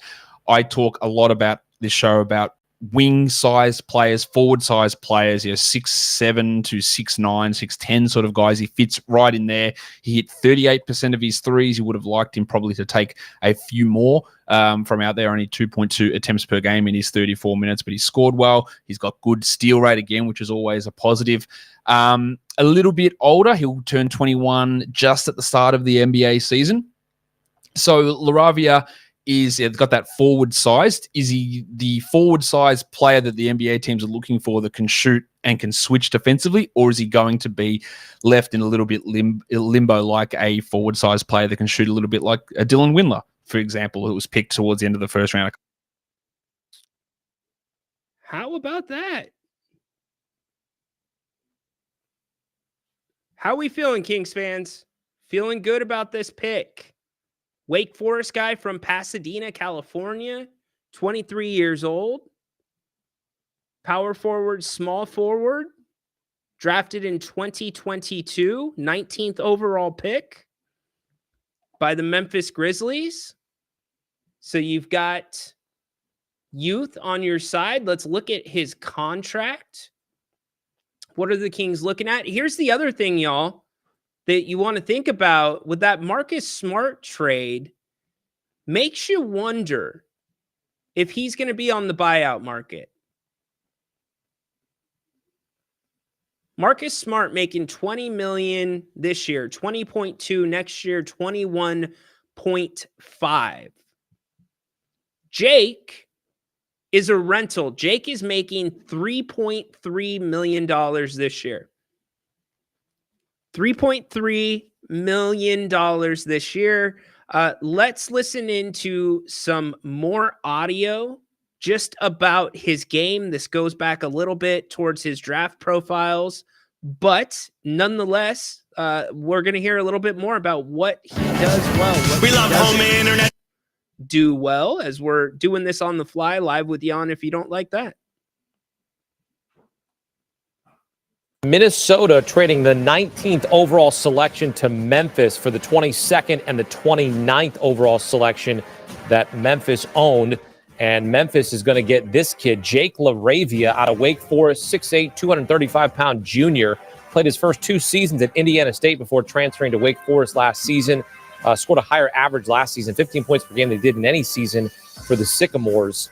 And Jake LaRavia, he'll wear a Minnesota Timberwolves hat, but he's going to Memphis. As you take a look at the trade details, again, the Timberwolves get the 22nd overall pick and the 29th overall pick, and the Grizzlies get the 19th selection, Jake LaRavia out of Wake Forest. Do you like this trade here for the Memphis Grizzlies between the Timberwolves as they acquire LaRavia in the deal? You would have to convince me that LaRavia is not going to be there at 22 or even 29. Right. To package those picks to move up to 19 to grab him. This is not unlike what the Grizzlies did last year. All right, we're getting some reaction in. Let's talk about it. Colby needed to be freed. Well, we were talking earlier about ball handlers. I feel even more strongly about Mason Jones getting minutes now. Does this guy play point guard? No, he does not. I don't know a ton on his game. I'm going to be completely honest with you. We're going to learn some more about him as we go. BJ, I'm with you. The Kings still have, I believe, their mid-level exception. So if the Kings have their mid-level exception and Smart is bought out, contract right now, $20.2 million, I could see him taking a mid-level exception, but I've got to do some double checking on that. He is expiring. Good job by you. He's making 3.3 this year.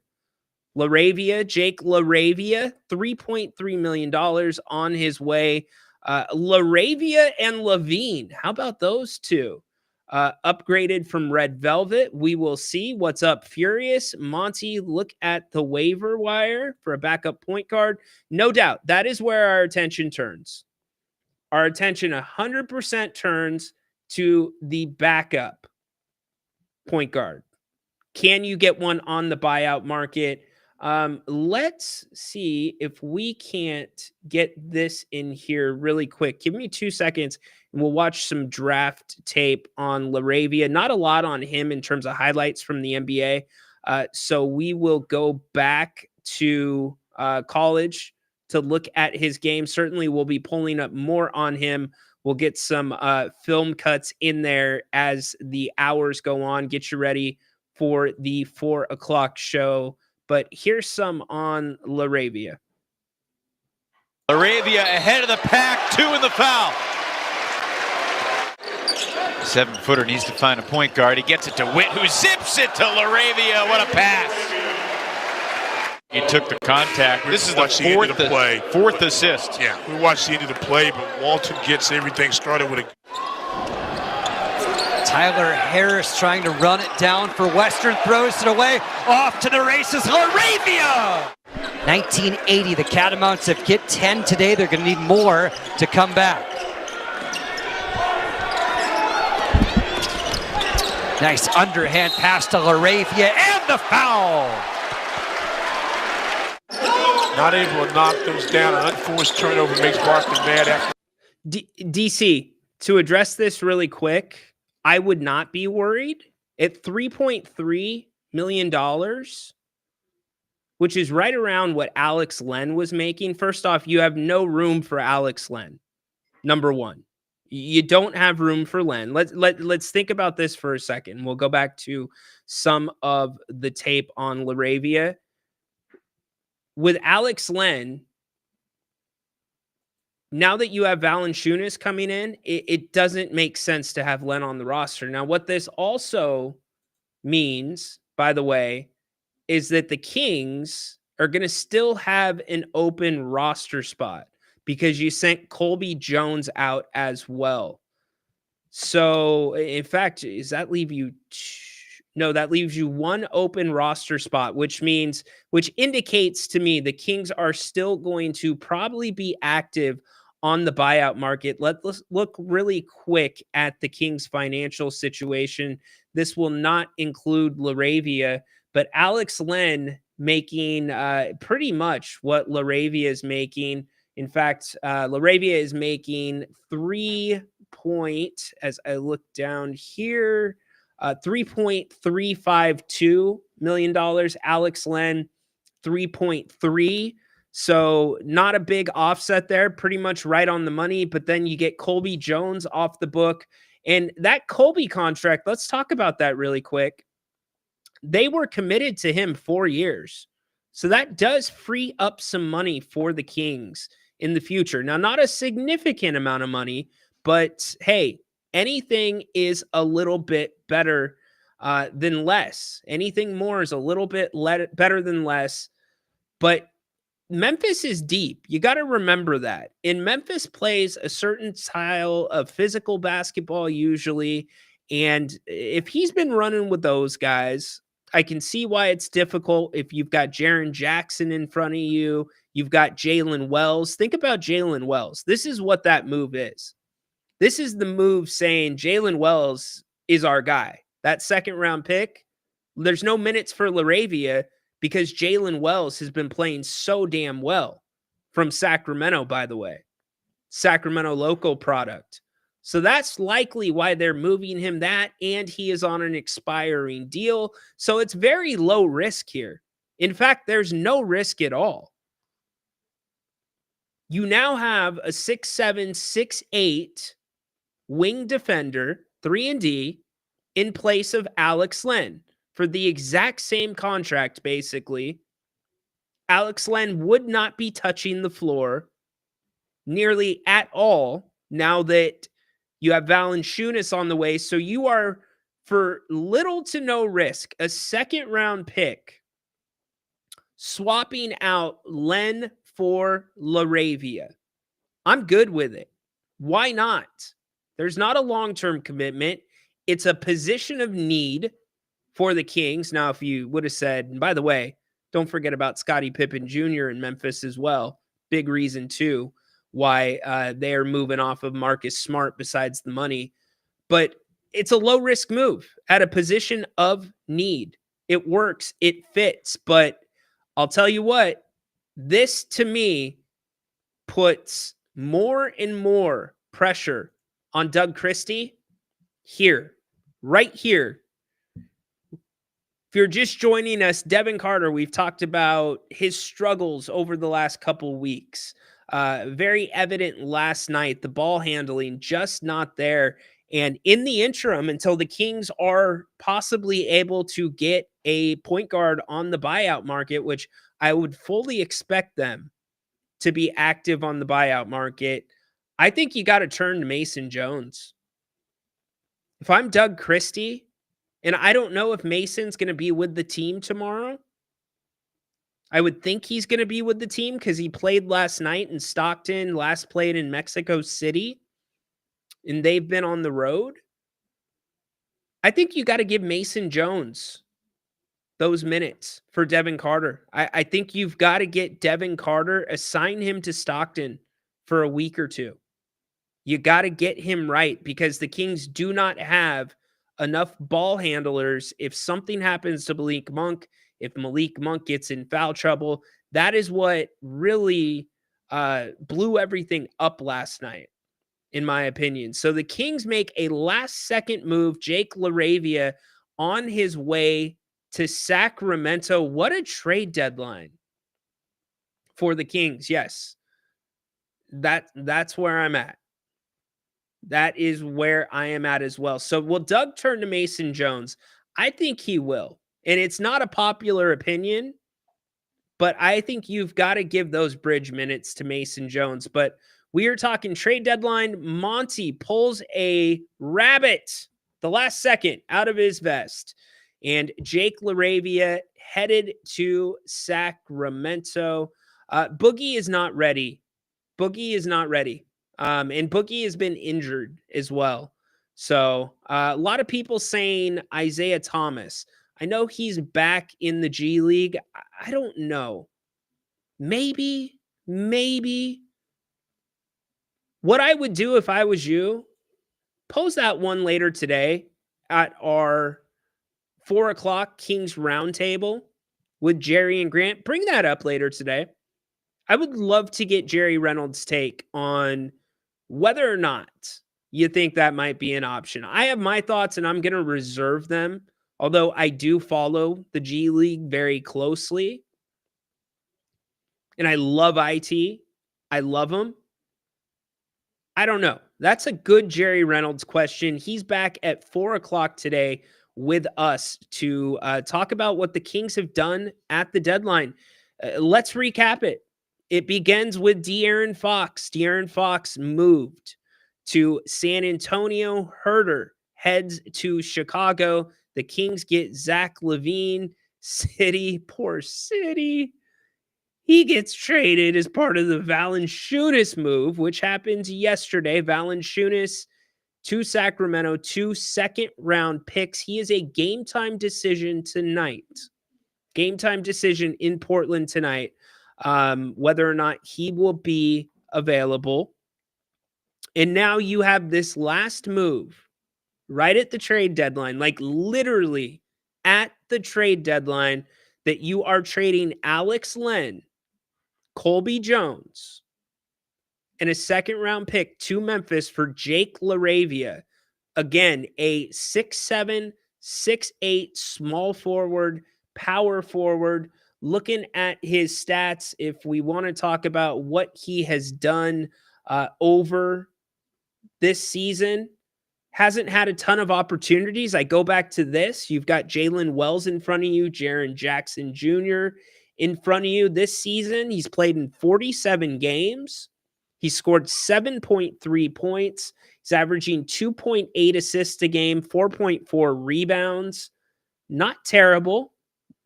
His effective field goal percentage is 57.3%. Free throws, as some of you are pointing out, not great, 69.8%. So I want to see the minutes played.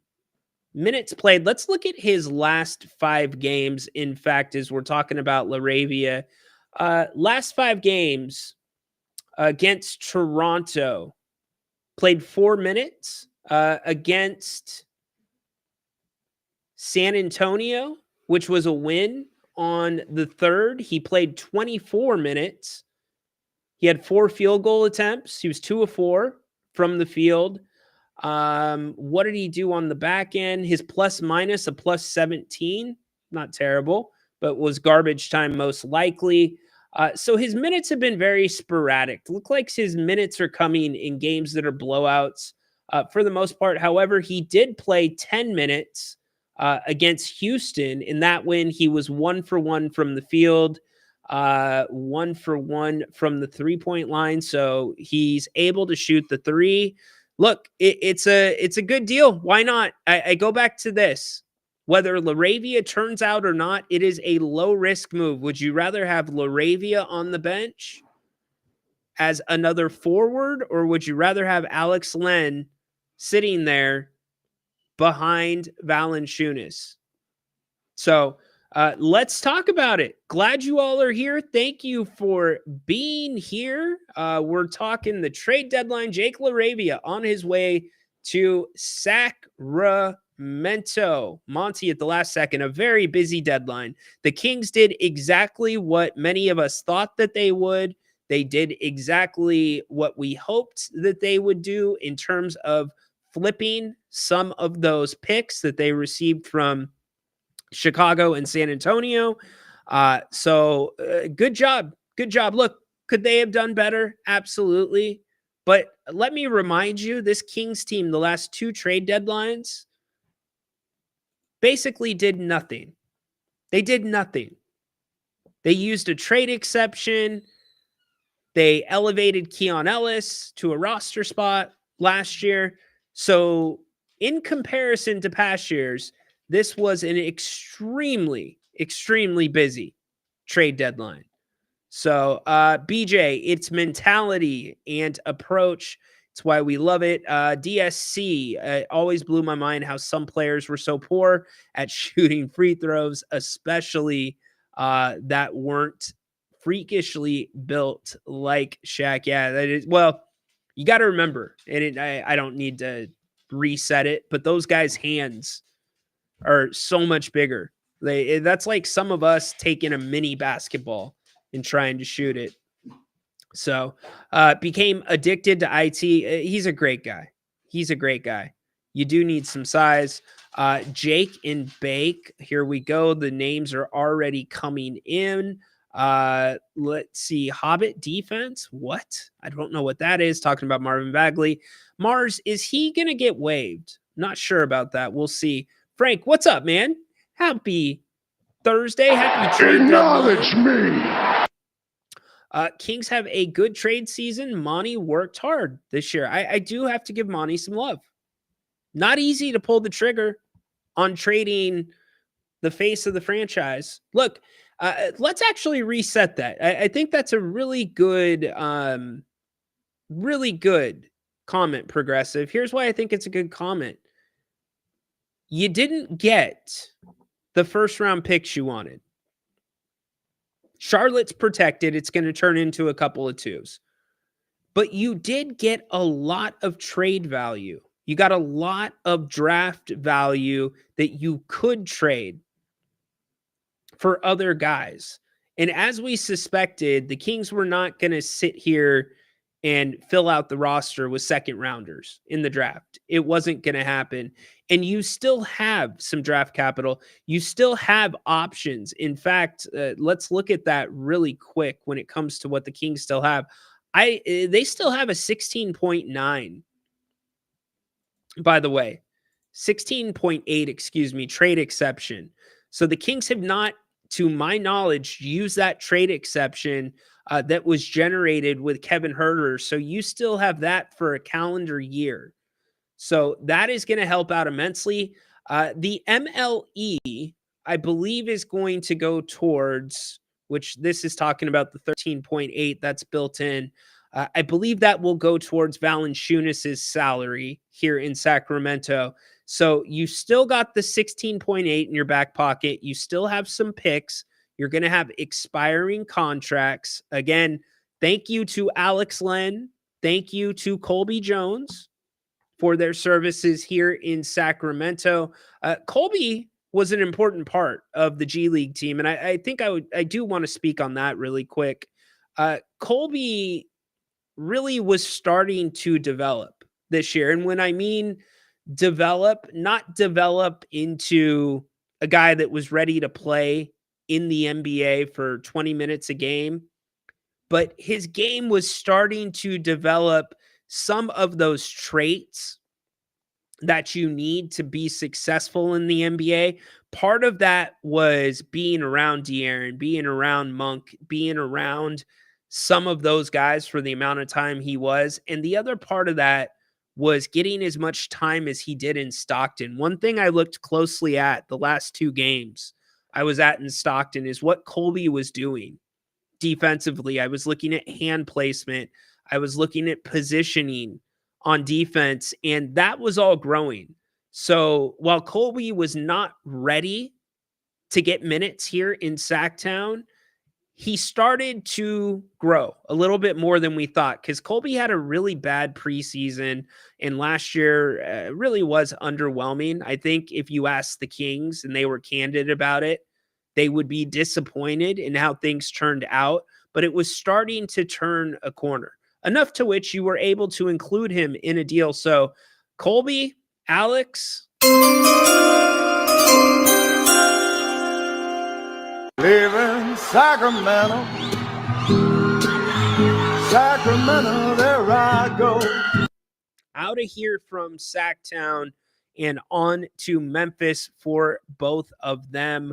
So overall, when you look at what other teams got for their all-stars that they traded, I think on the surface, at least the draft compensation, I think it's pretty fair for what you got with De'Aaron, including Zach LaVine. Now, whether it ends up being a good trade or not, we're not going to know that for a couple of years because we don't know what the back end of that trade's going to look like. We don't know what the Kings are going to use the trade exception on with Kevin Huerter. You have to take all that into account before we grade how this works out. We've only seen one game with Zach LaVine in the lineup. You see another one tonight against Portland. But all in all, I'm going to give this trade deadline, I'm not going to give it a grade, but I'm satisfied.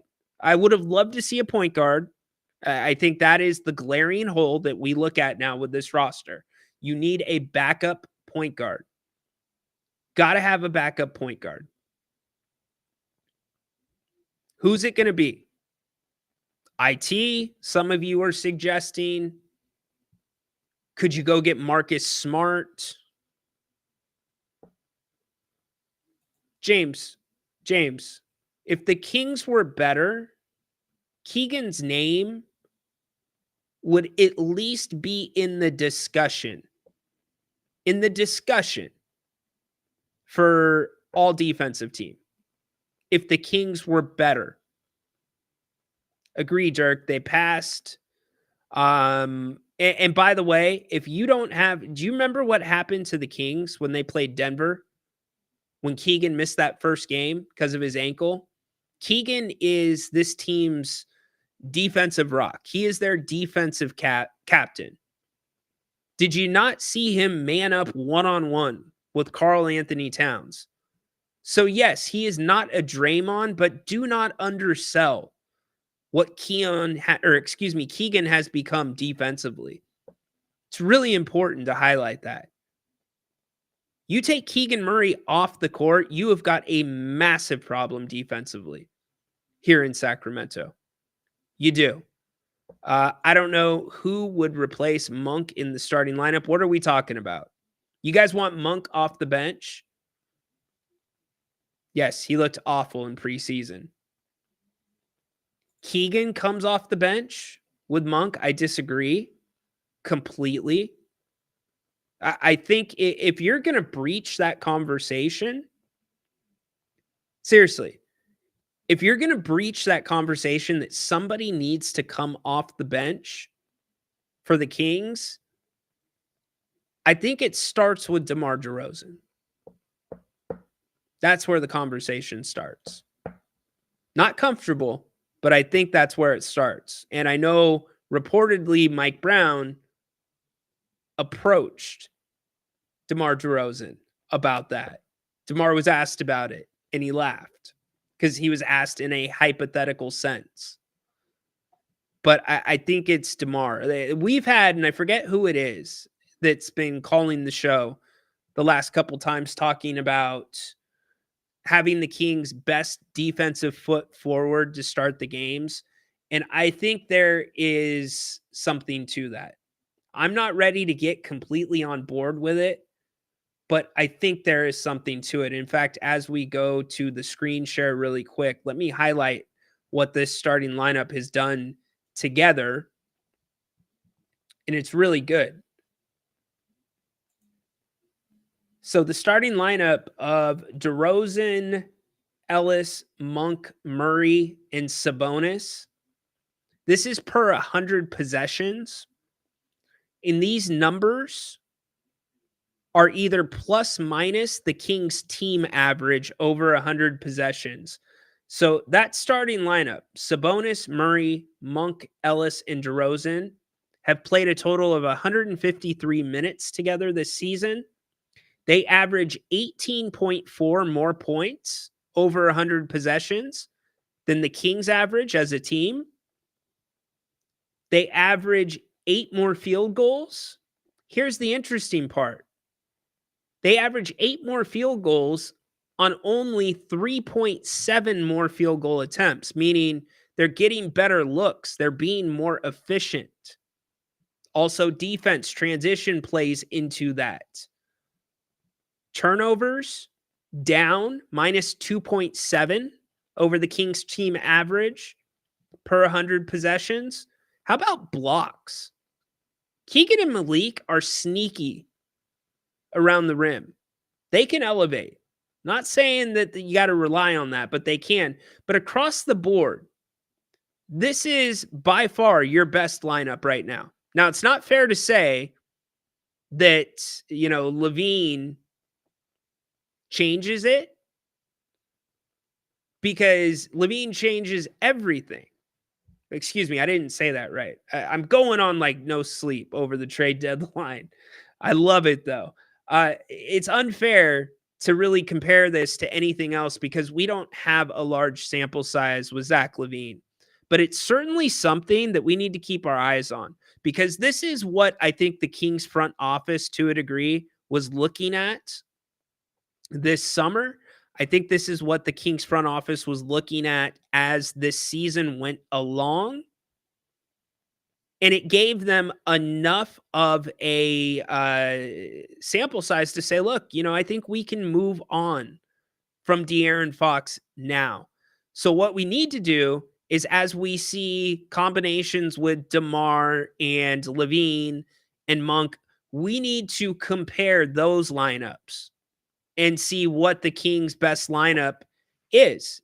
But I think there is something to coming out defensively with your best foot forward. It's when the Kings have played their best basketball. In fact, the Kings are 4-1 without Foxy in that unit on the floor. So we're getting you ready. We just had the trade deadline expire. Thank you for being here. Ryan in Sacktown with you. Overall, a very good trade deadline for the Kings. A very good trade deadline. Could have been better in certain areas, certainly. Point guard still a position of concern. But you get a guy that has been heavily talked about in Jonas Valanciunas, who is a game-time decision to play tonight. At the start of the show, I played Malik Monk's comments after last night. I thought they were really interesting. I want to replay them right now if you're just joining the show. He spoke to the media after last night's game, and I thought there were a couple of very interesting nuggets here. Here was Malik Monk after last night's game. It was crazy because he was one of the reasons I came here, for sure. But yeah, we got to move on. I know it's a business. By the looks of it, they say he wanted to be out of here, so he got what he wanted. I know tonight's probably not the sample size you wanted, but in terms of what success can look like for this team, which is where you feel like going forward you guys can do. Oh yeah, we can do good things in this league, man. I got to be better, especially not fouling, helping the team out, and I think that's why the energy was loaded tonight. It was on my part, so I'm gonna be better. It feels like you could have a larger role without De'Aaron here. How much do you view it as an opportunity? It is an opportunity, man. I think if you come to the NBA and want to play basketball and you want a chance, things happen like this. So this is what I wanted, so I got to take it over. Certainly it takes a minute to maybe get adjusted when you have a piece like that. But can we stop it there really quick? This is what I wanted. How candid is that? This is what I wanted. Doug looked like he was pretty upset. What was maybe the thing he was harping on the most? Because we weren't playing hard, man. We just had to let them do whatever. They were doing everything, and we was reacting to them instead of them reacting to us. So, yeah, we'll be better tomorrow. You've been in this league for a while. Just how crazy is this trade deadline this year? Probably the craziest one I've been since me being in the league. Probably the craziest one ever, especially with the Luka and AD jump. So, yes, it's been crazy, though. It's been crazy. What about this year for you? This team, like dealing with the coaching change, Fox's trade, just like how you contextualize that compared to what, like, I don't know, a normal season? It's not normal, obviously. It's abnormal, but it's part of the business. You got to adjust to things. You got to be ready for things to happen like that. And yeah. Obviously, you had a good relationship with De'Aaron. Did you talk to him at all throughout that process or since the deal? No, I try not to talk to him about it because obviously I got to play basketball, be ready for basketball, lock in on this team and what we're doing. but I'll probably talk to him later on down the line. Does this open up a potential leadership role for you in a different way than maybe it was before? No, I think it's the same thing. It's just my role a little bigger. And then with Zach here, just what was your relationship like with him, and what do you think he brings to this group? Oh yeah, another electric guy, another offensive creator, another guy that can go get a bucket whenever you need to. So yeah, I'm happy. I'm looking forward to him. How much was it basketball, and how much were you guys thinking to try to incorporate another piece? Were you restricted in playing old-fashioned basketball because you were trying to work a new piece into the system tonight? That's a good question. No, I don't think so. I feel like we were all just a step late with everything we did. And yeah, that's why we were down 30 tonight. Well, what's the balance you need to find for yourself with being aggressive like you typically are and not turning the ball over and maybe playing under control? I can't tell you what the balance is, but I got to figure it out at some point. And it's going to have to be pretty soon if we're going to make something happen. And I feel like I'll do it. You've had friendly competitions, like a dunk contest throughout the season with the team. You think you can keep up with Zach? Hell yeah. There going to be some relief when noon passes tomorrow. Deadline's behind you guys. I mean, hopefully. I feel like it's a relief now. But yeah, it's probably gonna be another one. And I feel like we'll be better than yesterday. I mean, yeah, better than yesterday. Better tomorrow than today. Valanciunas, by the way. What's up, man? 6-game road trip. Man, mine gone. Man. Last one, Jake. Valanciunas being added to the group. He was just a killer last time he played here. Just how exciting is to add another Lithuanian to the group? Oh yeah, another. They crazy, man. I hope he ain't as crazy as Domas. But yeah, another big body, another great big, another vet. They've been in the game, know how to manipulate the game, seen a lot of things. So yeah, so it's a great piece for us. Thanks. That was Malik Monk after last night. Extremely candid, extremely ready to take on the challenge of playing a bigger role on this team. We've said it here for a minute on this channel that Malik, in many ways, is the vocal leader of this team, both on the court, him and Sabonis, and definitely off the court. Malik does not have a problem standing up for his teammates that sometimes won't speak up to a coach or speak up in front of the group. Malik will be that person when things get too low. Malik keeps it light. When things get too high, sometimes he brings it back down. So now he faces a much different challenge, being the center of attention. And when I mean center of attention, he is the guard that a lot of teams are now going to be targeting. And last night, the one thing that I think I want to keep my eyes on is the way the Kings started the game. And again, the Kings are back in action tonight against Portland.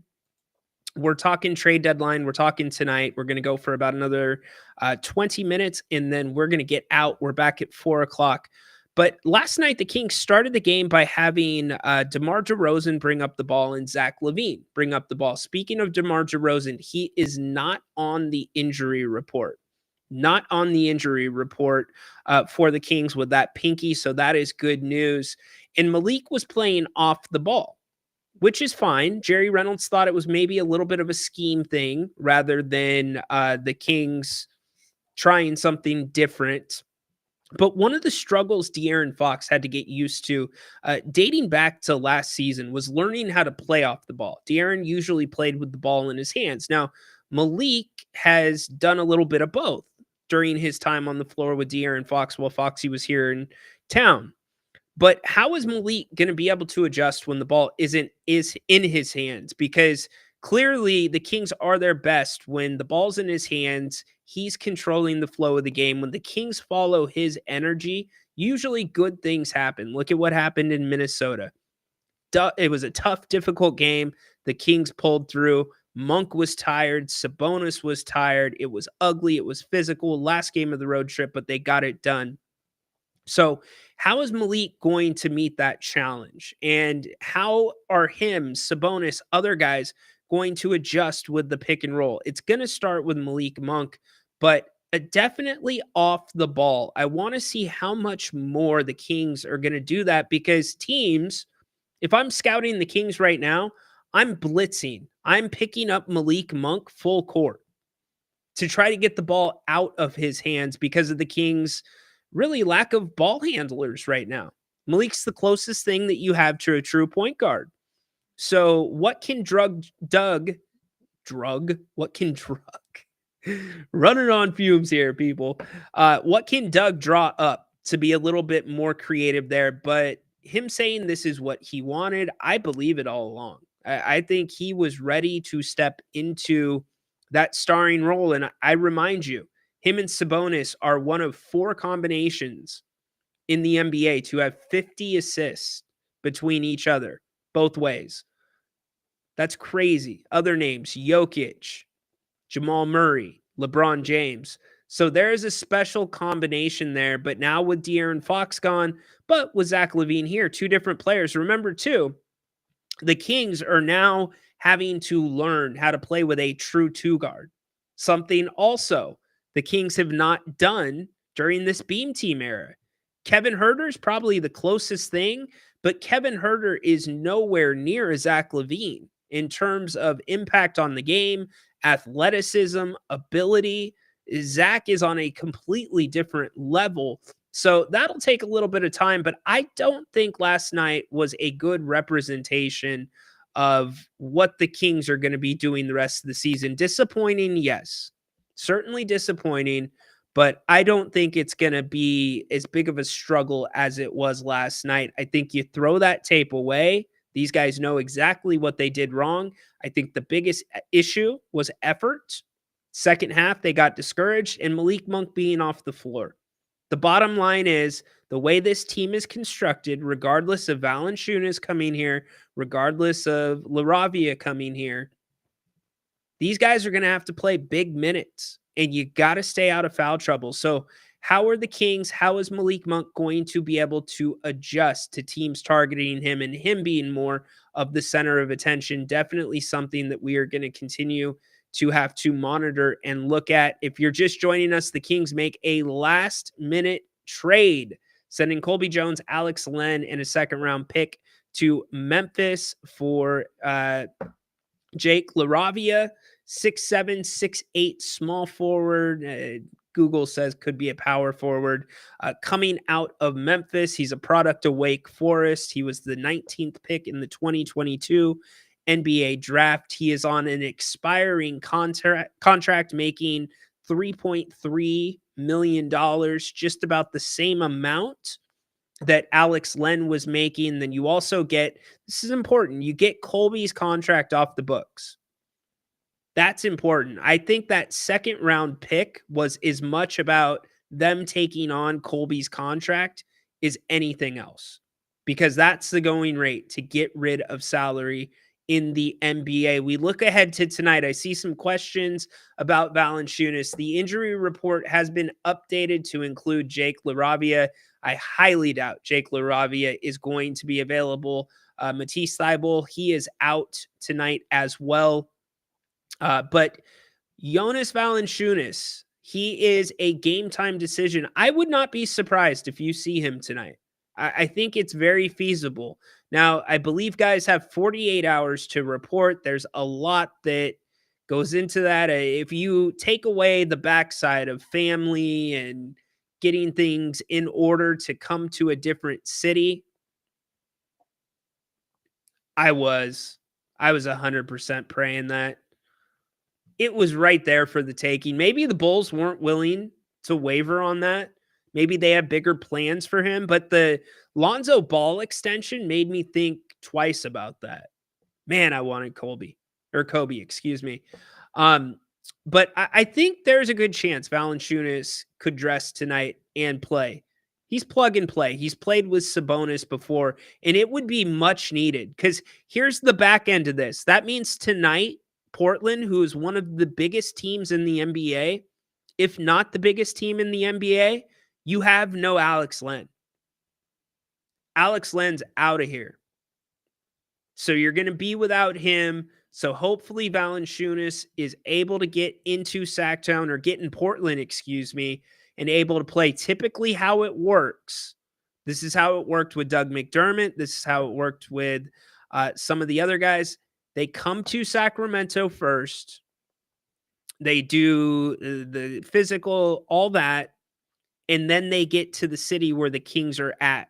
You got to think with the Valanciunas trade happening yesterday, that ball was in motion last night. So seeing that Sacramento and Portland is a very short flight, I think it's feasible that Valanciunas could be available tonight. I have not seen anything from Jason Anderson or the others that typically travel with the team indicating one way or the other. The Kings likely did not have a shoot around today because it's second night of a back-to-back.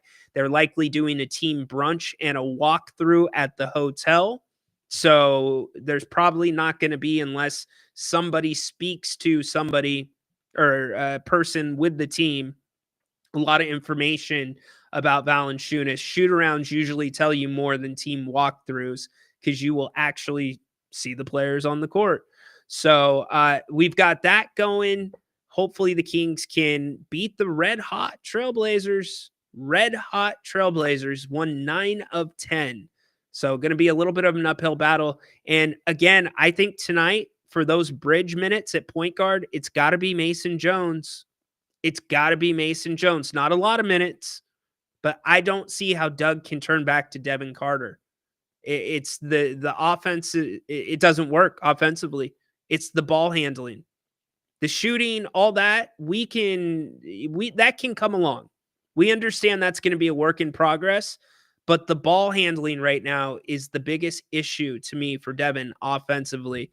So I think you got to go with Mace, who's got a better feel for that. He's got some NBA experience. He's been up and down with this team now for a year. I think, especially after how much I have watched him in Stockton, he can handle the ball handling. He's very good, pretty familiar off of the pick and roll. He runs it very well with Scal down in Stockton. Now, it's a much different thing in the NBA, but if you're looking for somebody that's not going to get flustered, Mason Jones is the guy that you got to think about. Good question, by the way. I think we should talk about this really quick. Where did it go? It was asking about the winners and the losers of the trade deadline. Portland is favored by 1.5. They did not play last night. So they are favored by 1.5. And they're on a good streak right now as well. But I do think, again, you're going to see a different Kings team. Todd Packer says LaRavia, Kessler, Edwards. Well, if that's the case, I'm okay with it. Kess didn't play terrible here in SAC. In fact, Kess sparked them a few times defensively, and Kess was a guy that was up and down between the G League and the Kings. He did that all the time. So I would be okay if that's the case. Look, the LaRavia move is a low-risk move. And don't say you gave up a second pick for him, because you didn't. You gave up a second pick, in my opinion, for them to take on Colby Jones's salary, because he has a 4-year contract. So you switch Len out, who's making pretty much the exact same money, and Len, who is not going to get a lot of minutes because of Valanciunas. But the fact that Len's gone, I think it's really important that you hopefully can get Valanciunas tonight. Feasible? Yes. Likely? I don't know. Winners and losers of the trade deadline. Great question. Let's talk about it really quick. We're going to keep it to the Western Conference. I think the biggest winner of the trade deadline is the Los Angeles Lakers. How could it not be the Lakers? You get your succession plan to LeBron James. It's got to be the Lakers. They shocked the system. They flipped the NBA on its head. Stars were worried about being traded with no notice. If Luka can be traded with no notice, anybody can be traded with no notice. Also, they go make another big move to bring in Charlotte's up-and-coming big man. They take a risk sending Dalton Connect out. They were extremely active at this trade deadline. Now, Just because they were a winner at the deadline does not mean it's going to make them a winner on the court immediately. I think that's going to be a work in progress. Luka was scheduled to play some 5-on-5s today. So, or was it yesterday? Luka was scheduled to play some 5-on-5s yesterday. There's talk that he might be ready to go. Luka said that he feels like he's fully healed from the calf, but there's talk that he might be able to go for the Lakers against Indiana this weekend. So we'll see if that comes to fruition. I don't think the Lakers immediately are going to be made better by this trade. I think they're going to be right around where they're at right now. Now, if they get into the playoffs, watch out. Because you've got Luka and LeBron. Anything can happen. The playoffs are a different game. Memphis stays about the same. Houston stays pretty much the same. The Clippers, I don't really put them as a winner or a loser. Let's talk about some losers. Two teams immediately jump off the page to me. It's the Minnesota Timberwolves and it's the Denver Nuggets. Minnesota and Denver both needed different things. Denver needs depth. Denver's bench is very thin, which sounds hypocritical coming from somebody who covers Sacramento. But Denver's bench is much thinner than it has been in past years.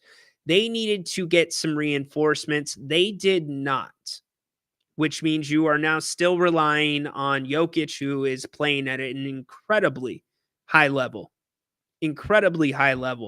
But Murray, you wonder about his health, what happens if he goes down. I think Denver is a big loser here at the trade deadline. The second team to me that is a big loser is the Timberwolves. The Timberwolves desperately needed to get a point guard. They needed to get somebody else in there besides Mike Conley. DiVincenzo has not been fitting well there. He's out with a toe injury. I think Minnesota has many of the same problems that Phoenix had last year before they got Tyus Jones. I think you've got two ball-dominant guys, and you don't have a distributor to put between them. You were asking Devin Booker last year to distribute. That's not what he does best. Devin Booker scores in Phoenix. So the fact that Minnesota did not go out and get somebody, that worries me for them. You always have a chance when you have Anthony Edwards, but it worries me for Minnesota. If I am a Timberwolves fan, it makes me happy. If I'm a Kings fan, obviously. Dallas, let me ask you, if you are looking at Dallas, is Dallas a winner or loser at this deadline? It might be a simple answer. You lost Luka, you're a loser. Or it might be a little more complicated. By the way, AD possibly might be making his debut tonight for the Mavericks. Dallas, to me, is a winner in this sense. They had a plan. They had a vision.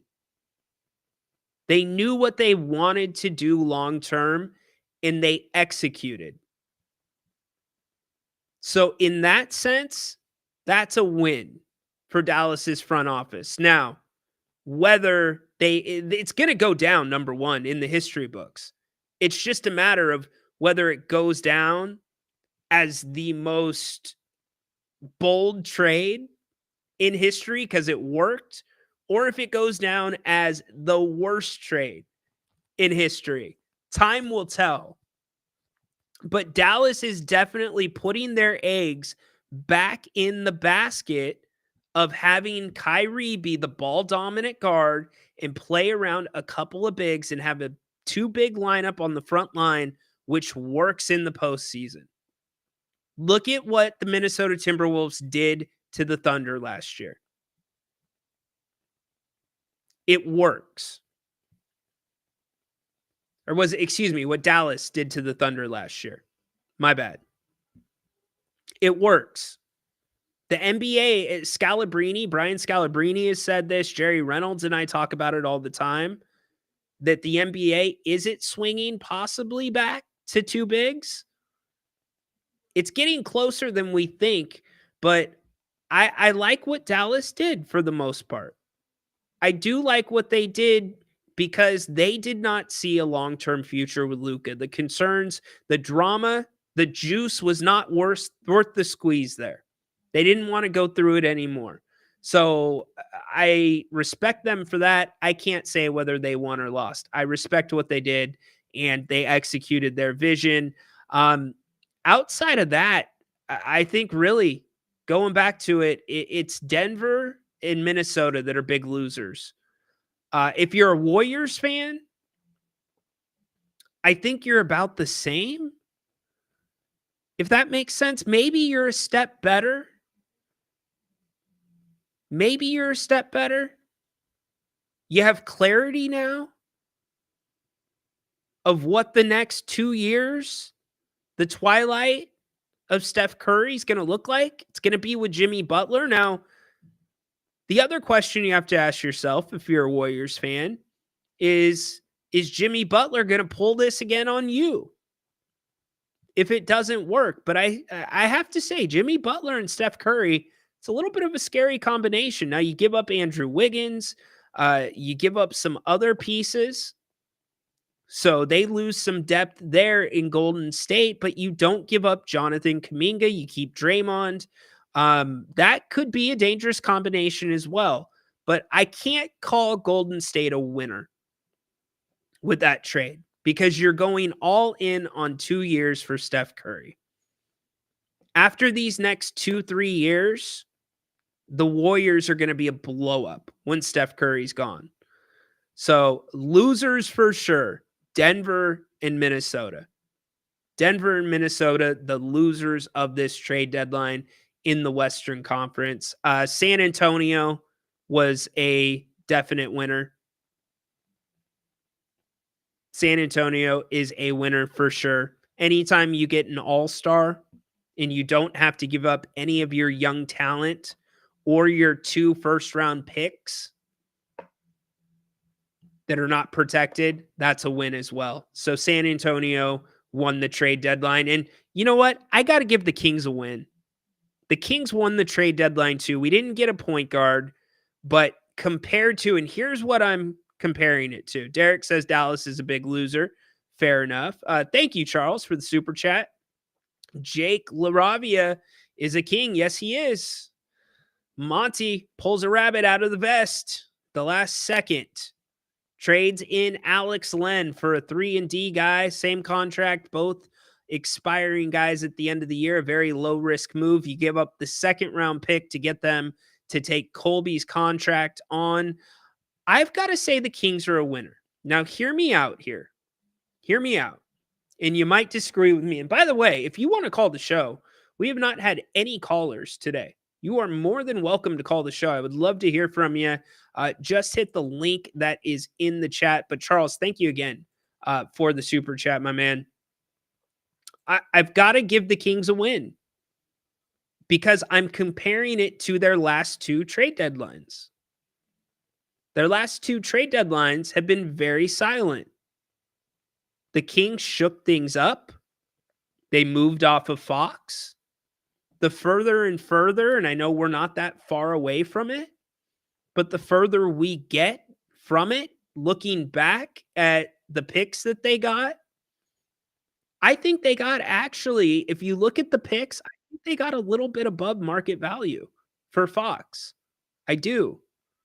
Now, that doesn't mean that they couldn't have done something different and extracted more and done better from San Antonio. They could have, but they still, I think, got above market value when you look at the way the rest of the dominoes fell. Valanciunas, how is that not a big win? There were a lot of teams that were in the market for a big. That is a guy the last 2 years that the Kings miss out on, where they could have had him simply for a couple of second-round picks. They get it done. Jake LaRavia, the last second. Why not? You need depth at that position. Not saying he's going to change the season, but why not? So you got to call the Kings winners. You got to call them winners at this deadline. Could they have been bigger winners? Sure, but you got to call them winners. Let's go to the phone. Dennis, what's up, dude? Yo, Rhino. Are we pumped? Are we excited? Yeah, I'm excited. Jonas is going to play tonight for you. All right. I got it in there for you. Don't worry. Oh, you're breaking the news, man. I broke it for you, brother. Don't worry. Oh, thank you. All right, there we you go. needed them big time. But love the Jake move though. We needed that for sure. Memphis at one point in the season was the number one scoring or had the number one scoring bench at one point in time. So getting this guy at his age is really solid for us. I was going over his numbers. His 3-point shooting. It's he doesn't really shoot a lot, but when he does shoot, it's really consistent. I would say in the sense where I see like maybe a handful of games where he might be 0 for 2, but a lot of games where he's making more than missing. So I feel like that's a big, huge advantage for us, and his size, obviously. But I'm excited. I'm just waiting to see how we fill out this last roster spot, though. Honestly, that's the big thing. It's got to be a point guard. You've got to go get one. Who do you think they should go get? Yeah, I mean, it'd be nice to get a great ball handler to set everybody up. But you already know my guy, who I want to get, but he hasn't gotten mentioned in the buyout, so I'm not going to mention him. But Reggie Jackson or something like that is already waived. Are you talking about Ben Simmons, bro? I didn't say it. Okay. No, I just want to be clear. Are you talking about Ben Simmons? I'm talking about point guard Ben Simmons. Okay, here's the deal, man. You've been right about 2 players. And so I'm kind of upset that that's out in the ether. You think Ben Simmons fits, huh? Well, yeah. I mean, just as a playmaking style point guard, yeah, for sure.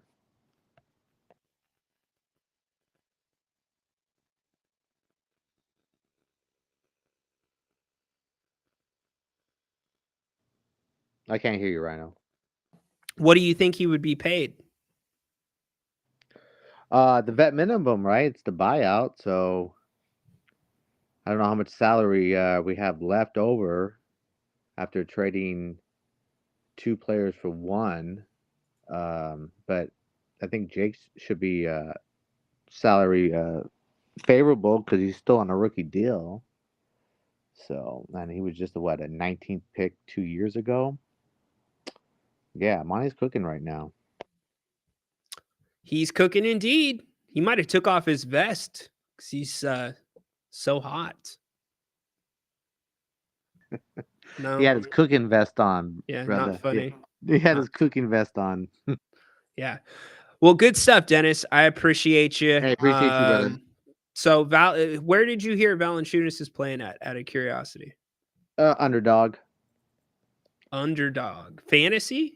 No. Gambling. Okay. Yeah, that's what I mean. Underdog. Okay, cool. All right. All right, brother. Appreciate you. Later. Dennis bringing it, saying that Ben Simmons should be the guy. I'm with you. You're so casual. I'm like,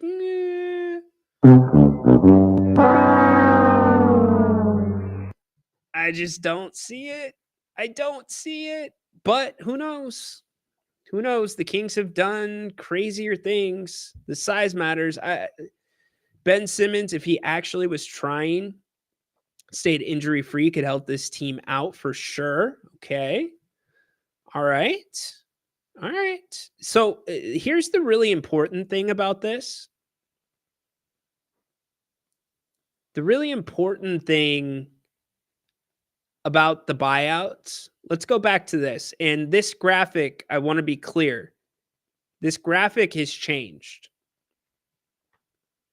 because the Kings have made moves since the 2nd, and some of the other teams on here have made moves since the second. But if you're a team that's in this category, this tax teams. Oh, by the way, really quick, Phoenix, huge loser at the deadline too. Forgot to say that. Phoenix, massive loser. Thank you, Athena. Appreciate it. Phoenix, terrible. Like, if you're their owner, Matt Ishbia, you're just like pounding your head against a wall right now. That's what you're doing. Look at their tax payment. Look at their tax payment. And where are they at in the West?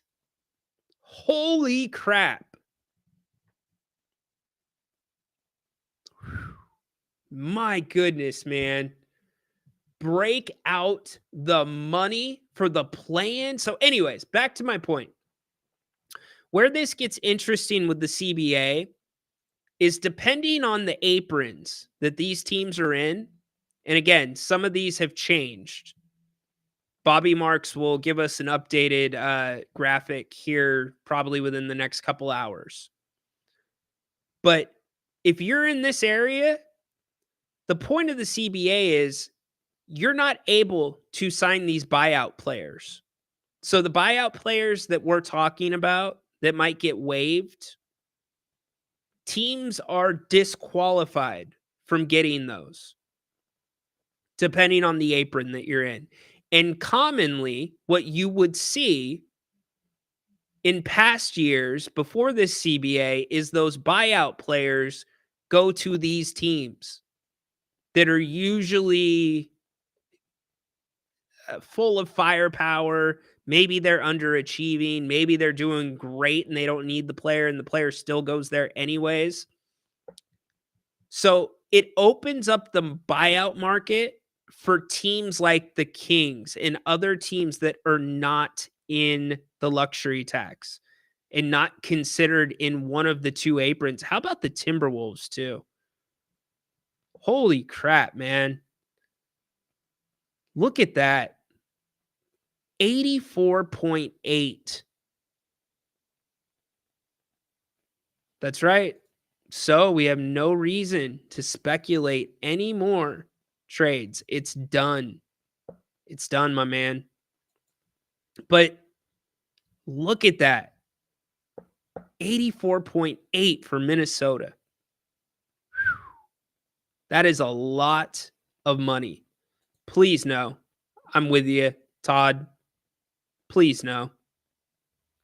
I mean, have you seen the goggles that Reggie Jackson has been playing with? Are vision tests a part of physicals? Could Reggie Jackson even pass one right now? And I know he just lit up the Kings not too long ago. But yeah, no Reggie Jackson. Definitely not Schroeder. I cannot stand Schroeder. Yes, John, we are in it together. Hold on. Jerry needs to remind me. I don't have time to have a bad time. It isn't on my schedule. We got to check the schedule. Don't forget, 4 p.m. Jerry Reynolds, Grant, we're back here. We're talking about the deadline. It's done. We're going to get their takes on what the Kings have now, what's next, the buyout market. We'll talk about the team, the product, integrating Levine. We'll talk about the point guard hole. And here's the other thing. We're going to open it up to all of you. So we will put the link up if you would like to be a part of the show. We'll take a few phone calls. You can talk to the one and only Mr. Jerry Reynolds. Can't wait to have him on at 4. We've got game day coverage for you as well. Kings, Blazers. I'll be taking you up to the game beginning at 6:15, halftime with Jerry, and then Grant joins me, or I join Grant, pardon me, for the post-game show. And we'll take your calls, hopefully talking about the Kings still being over 500. That's the biggest thing. The Kings can't go under 500. It can't happen. And they're set up tonight where if they do lose and go over 500, they might go negative with their net rating. And I don't want that to happen. That's not a good territory to be in. Like Haunted Horse the other day. Let me just talk about this really quick. And by the way, if you'd like to call the show, now is the time. We're going to get ready to wrap up here in a few minutes. Haunted Horse was talking about on his show how, he hasn't been working out as much. He's been enjoying the holidays, but he's going to get back onto a better workout plan, clean up the diet and whatnot. But Haunted Horse has been wearing size 34 pants, right? And he says every time he goes to do his job, which sometimes includes picking things up, he's worried his pants are going to rip. Like, he can kind of hear the every single time he has to pick something heavy up. So he's carrying an extra set of 34s with him in the backpack. But the one thing that he refuses to do is go into the 36s. And I kind of respect this.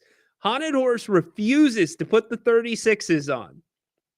Because if he puts the 36s on, then he's going to be like, man, I got tons of room in these. You know what? Maybe I won't start my diet. I could grow back into 36s. 36 ain't as so bad as 34. All right. That's how I feel about the Kings in their net rating in 500. I don't want them to put the 36s on and go under 500 and go into the red with their net rating.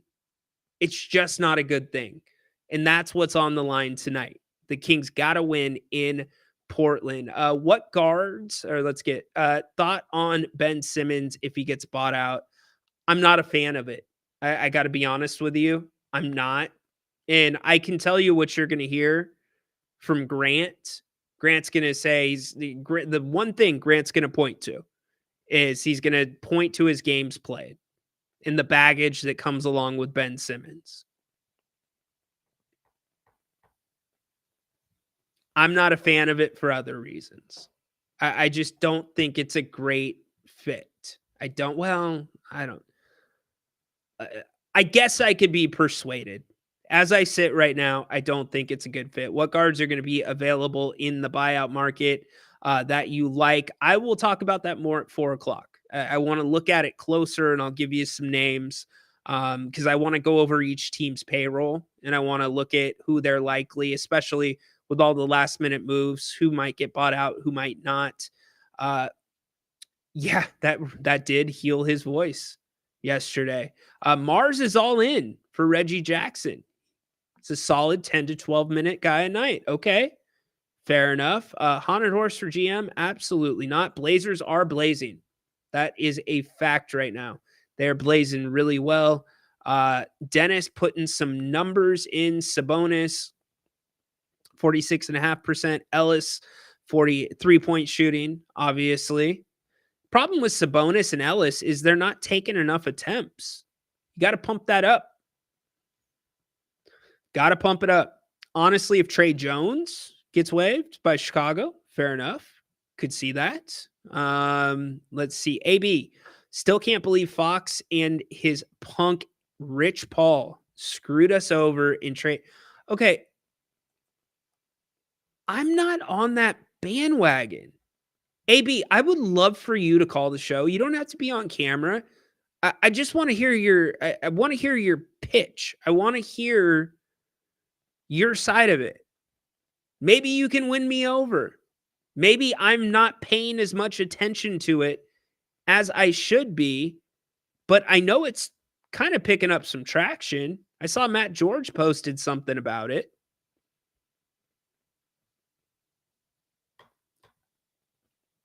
I mean, do you really think so AB, hold on. Let me play this out with you really quick, and we're going to go to the phones. Actually, you know what? We'll play this out. Oh, they left. All right. Call back if you want to get on the show. AB, under your thinking, are you trying to say He's not in Washington anymore. He's in Phoenix. Are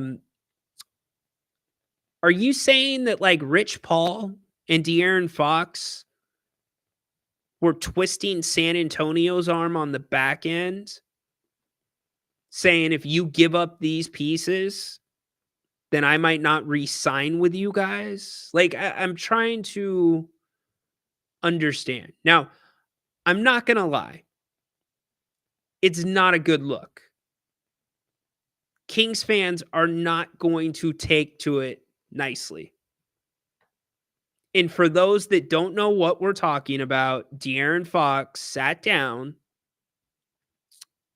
for the San Antonio media and outlined how he was texting with Steph Castle, saying he didn't want him to leave, he wanted to play with him, etc., etc.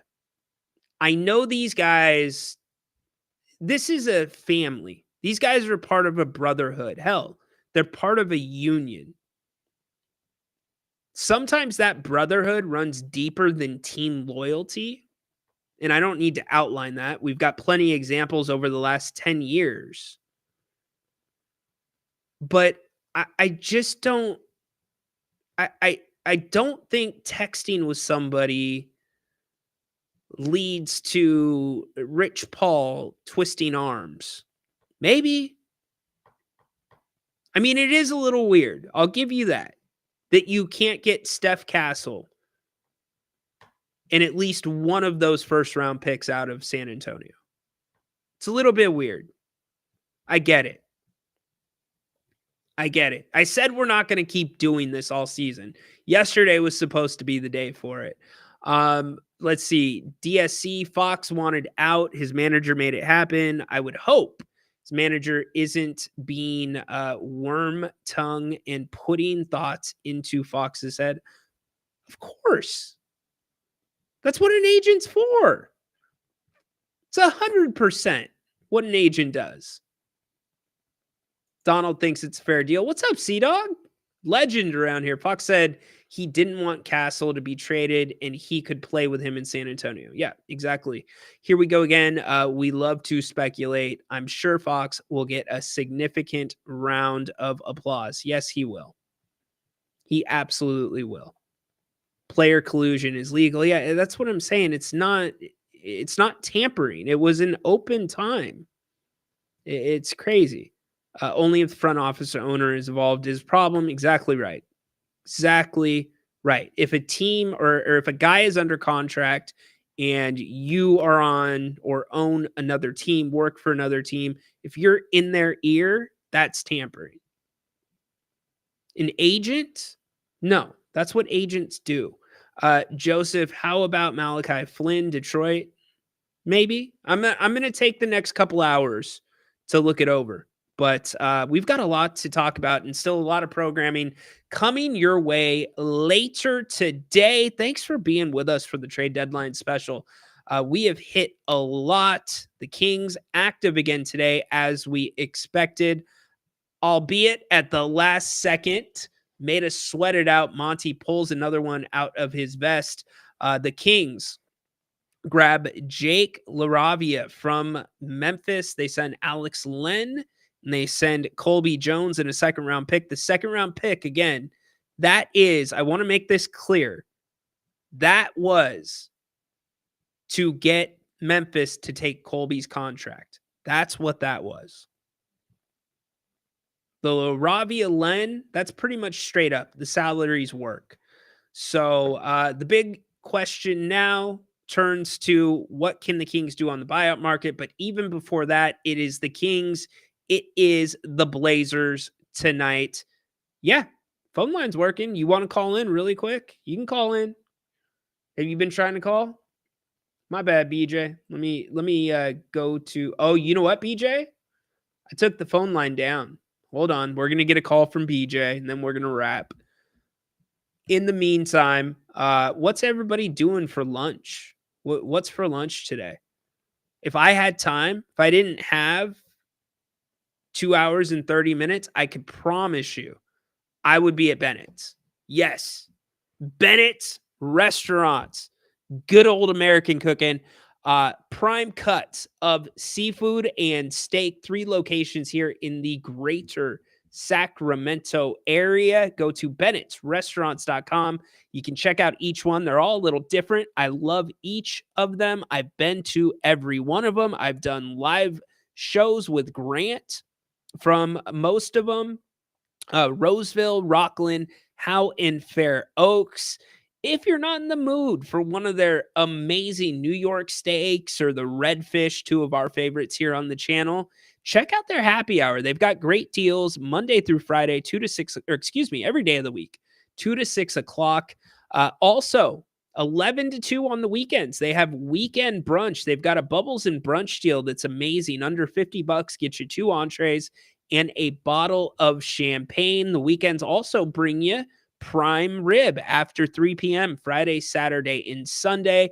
Also, different dining specials throughout the week in addition to those. So make sure you go check them out. Bennett'sRestaurants.com. Ton of fresh made soups, baked goods. There's no other way to go. I'm telling you, it is one of our favorites. We are so grateful to have Brian and the team as one of our sponsors here on the channel. You can go check them out, Bennett'sRestaurants.com. Make reservations, buy gift cards, put your orders in to go right now on the website. So huge thanks to them for sponsoring us today here on the King's Court. BJ, I'm just going to give you a call. BJ, your phone's going to ring. Make sure you're not doing anything weird. Here we go. Bennett'sRestaurants.com. Hello? All right. What's up, BJ? Hey, what's going on? You called me back. How's it going, everybody? Okay, no on the Ben Simmons project, as Finchy says. We don't. Him and Haunted Horse need to go and work out a little bit and work on their attitude and their body type. So, well, who's your starting 5 right now, as you see it, without picking up anyone else? Who would you? And I know it varies from team to team, but the reason why it got brought up is I believe it was James Herr had said that he would start everybody and bring, I forgot the names, but basically the main thing was bringing Keegan and Monk off the bench. My sentiment is that I like Keegan starting mentally for himself. And also, I just think he's a great stopper. I think he's an incredible defensive guy. Who's your starting 5 right now, as you see it? I think it remains the same. I think it's DeRozan, Levine, Keegan, Sabonis, and Monk. It might vary depending on the size of the team that you're playing. Yeah. I could see Doug fluctuate it if you need to. I think that's one thing that we got to realize. This is not Mike Brown, BJ, and I know that you know that, but like if you're thinking the same ways of Mike Brown where, you know, it doesn't matter. This is the 5 I'm starting, and I'm not going away from it unless somebody's hurt. I think Doug's open to playing towards matchups, or at least putting the advantage in the King's Court, play on words, to where teams need to adjust to them. So I could see it switched up, but I think it stays as it is now. But if you see a big team, you could see Valanciunas, Sabonis, Murray, DeRozan, and Monk. Yeah. You bring up a good point. I was trying to make that point last night. Nate's was on fire and his hair was burning red, like he usually does. The redheaded stepchild of Sucktown always shows up. My point last night was that we're lucky as a fan base that someone like Doug is coaching, because even though the owner is a jock sniffer and Monty was buried and now we got to dig him up and dust him off and send him to Bennett's and make him earn some type of an extension, or who knows what's going to happen to him. I think having someone like Doug Christie in the spot where he's at, that everybody's got to earn their time. You have to bring it mentally and physically. And I'm happy that in our position that we're in, I don't know about the playoffs, but at least we have something to build on. And I really am excited about Levine. I was down on him, light the beam, stay away from Levine. Yeah. We're going to have to light the beam and embrace Levine, especially if they have to guard him. If he passes and he's looking to cut and play and buys in a team concept, I think we might have something that we could build on, especially with a coach like Christie. So anyways, hey, I wanted to tell you, thanks for the last couple of days. Even re-listening the shows, I've been working my butt off in the Bay Area in a hospital, a lot of people sick, a lot of crazy stuff. To be able to escape and hear the callers and hear you and stuff, it's a good escape. It's a good hobby. So I appreciate you a lot, my man. I So, appreciate and the I'm support, glad. brother.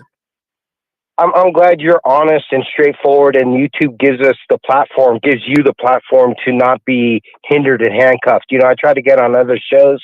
My comments are blocked. And I don't really think I say too much things that are offensive. I think I say a lot of truth, but thank God for YouTube and thank God for you and the redheaded stepchild of Sucktown. So keep bringing it. Love you, man. Love you too, brother. Be well. Good stuff from BJ there. So Isaac Jones giving up his number to Valanciunas. Valanciunas is going to get his number 17. Good job by Isaac doing that. I'm sure Isaac's going to get a couple of bucks kicked his way for doing the right thing. In terms of this Kings salary cap, according to a league source, Valanciunas is available for the Kings tonight. There you go. So he will be available. We know that Dennis said that as well. Do they have the cap room? It depends what he signs for. The veteran minimum, I believe there is something in the CBA that has the veteran minimum not go against the cap. And I believe that was one of the whole things with the aprons where you couldn't do that if you were a team, or like if a player was acquired via trade and then cut, you're not able to sign them. What I'm saying is I think the Kings do have the ability to go after a Marcus Smart, Tony.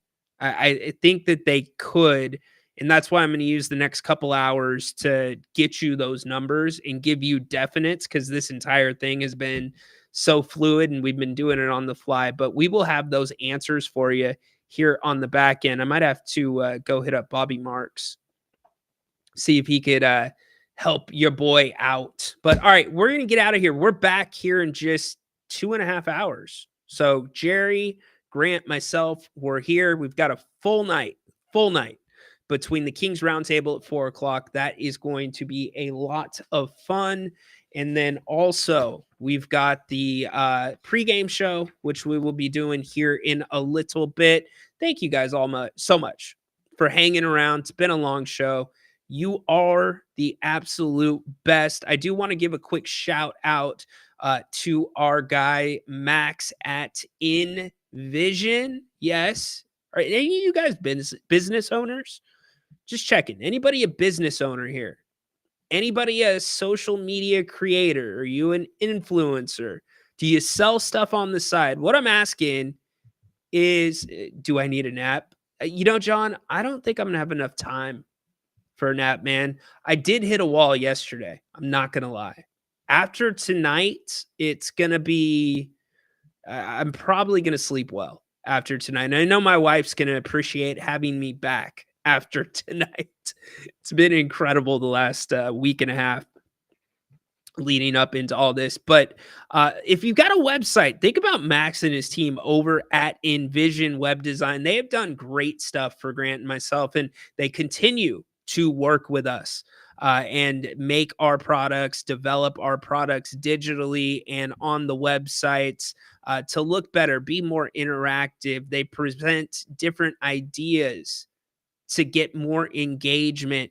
What I'm saying, Max and the team in InVision can do the exact same thing for you. Give them a call, 916-905-4293. You can book a free consultation if you're looking to take your online presence to the next level.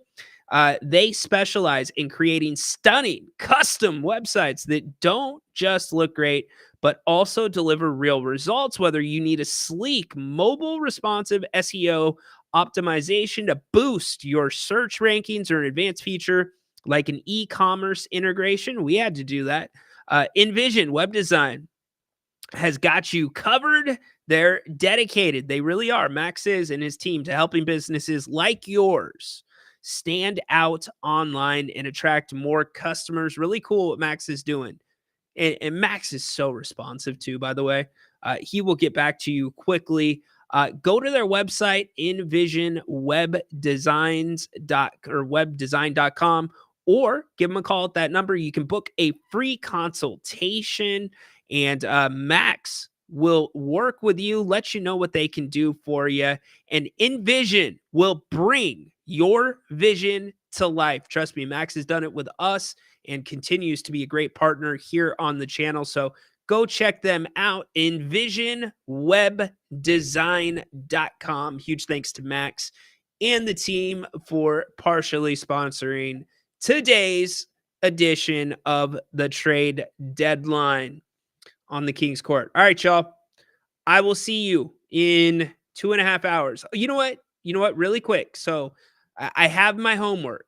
I got my homework. Yes. Thank you, guys. Definitely can get some loyal dogs in here to cough up $2.99 a month. Appreciate that. Here's the thing, Matthew, a lot of channels, so on the post-game show, I'll be transparent about this. When we say super chats get priority, the reason super chats get priority on the post-game show is because usually there's so many people watching and the chat goes so quickly, and the super chats pop up differently on our screen. We get a different notification. So we give those priorities. We see them. But we didn't want to make a channel that seemed like it's as much about making money as it is giving you the best Sacramento Kings, most honest Sacramento Kings content in Sacramento. We wanted it to be interactive. We wanted it to be accessible. We've put a lot of trust in you in this sense that we take your calls. We don't screen your calls. Now, I've got a quick trigger, a really quick trigger. This guy, he's been a clone for 25 years. Like, I know when stuff's coming. I get it. I see it. I know the tells. So I can usually sniff them up. And when they do make it on the channel, we get them off immediately and we pay them no attention. But we wanted it to be that way for a reason. So we always greatly appreciate super chats. We greatly appreciate donations to the channel. We are lucky enough to have amazing sponsors like Bennett's, Envision, New Works Plumbing. How about Sunrise Landing? How about, obviously, I said Bennett's. There's so many. EDH Motors sponsoring Grant's Rant. We are grateful and lucky to have all of them. So we're in a spot where we're not doing that at the time. I understand we could, and we're looking at models like that. But what we make from this channel goes back into the channel. We want to keep making this thing better, and we want to make sure that it's continuing to evolve. And we don't want you to have to pay to talk to us, if that makes sense. You know, my business and my show is a little bit different than Grant's. Grant runs his a little bit different, and that's beautiful. That's why we have different shows. We're different personalities. It's fun when we come together. So we might look at something like that in the future. And I appreciate you saying that. I know a lot of the insiders around here do that, where you have a premium subscription, you get a monthly Zoom meeting, you get a newsletter, you get all that stuff. But in a sense, we're kind of old school. We're running it for you, and a lot of times by you with your contributions and the chat, calls, etc. So appreciate that. It's something we'll look at. But yeah, it's cool. So here's the deal. Any other questions that you want me to look into? And I'm not talking about anything off the wall. You want to know about cap room before the 4 o'clock show. You want to know about the point guard buyout market. Anything else? Yes, members get perks. We've talked about this. So one of the things that we've talked about is the call-in link and perks like that for members, but we don't want to take it away from other people. We're talking about it. Here's the deal. If you got ideas for this channel, we are more than welcome, or we're more than happy to listen to them. Hit us up on our emails. Seriously, hit us up on our emails. That's why we give them out. You can hit me up, rhinoandsacktown@gmail.com. Might take me a couple days to get back to you, depending on what's going on. Hit us up. You can hit Grant up as well, gnapier@gmail.com, with your ideas. We're happy to kick them around and consider them, because we appreciate it. We know that you're trying to make the product better. And certainly we always give credit where credit is due. Yes, we are definitely trying to do one. It just depends on Grant and his availability to get back here from South Florida. What we would like to do is a watch party at Bennett's. We'll broadcast live from Bennett's. We'll do it for a post-game show, or we'll do it for a away game. So that way anybody can come and hang out and watch the game. So anyways, Chris Drake, what's up? I love watching Kings games against Michael Jordan. Yeah, that was fun. I got to go to one of those. That was really cool. Miss the old colors. Yep. We've got some of the old colors floating around. Thanks, BJ. I appreciate you, brother.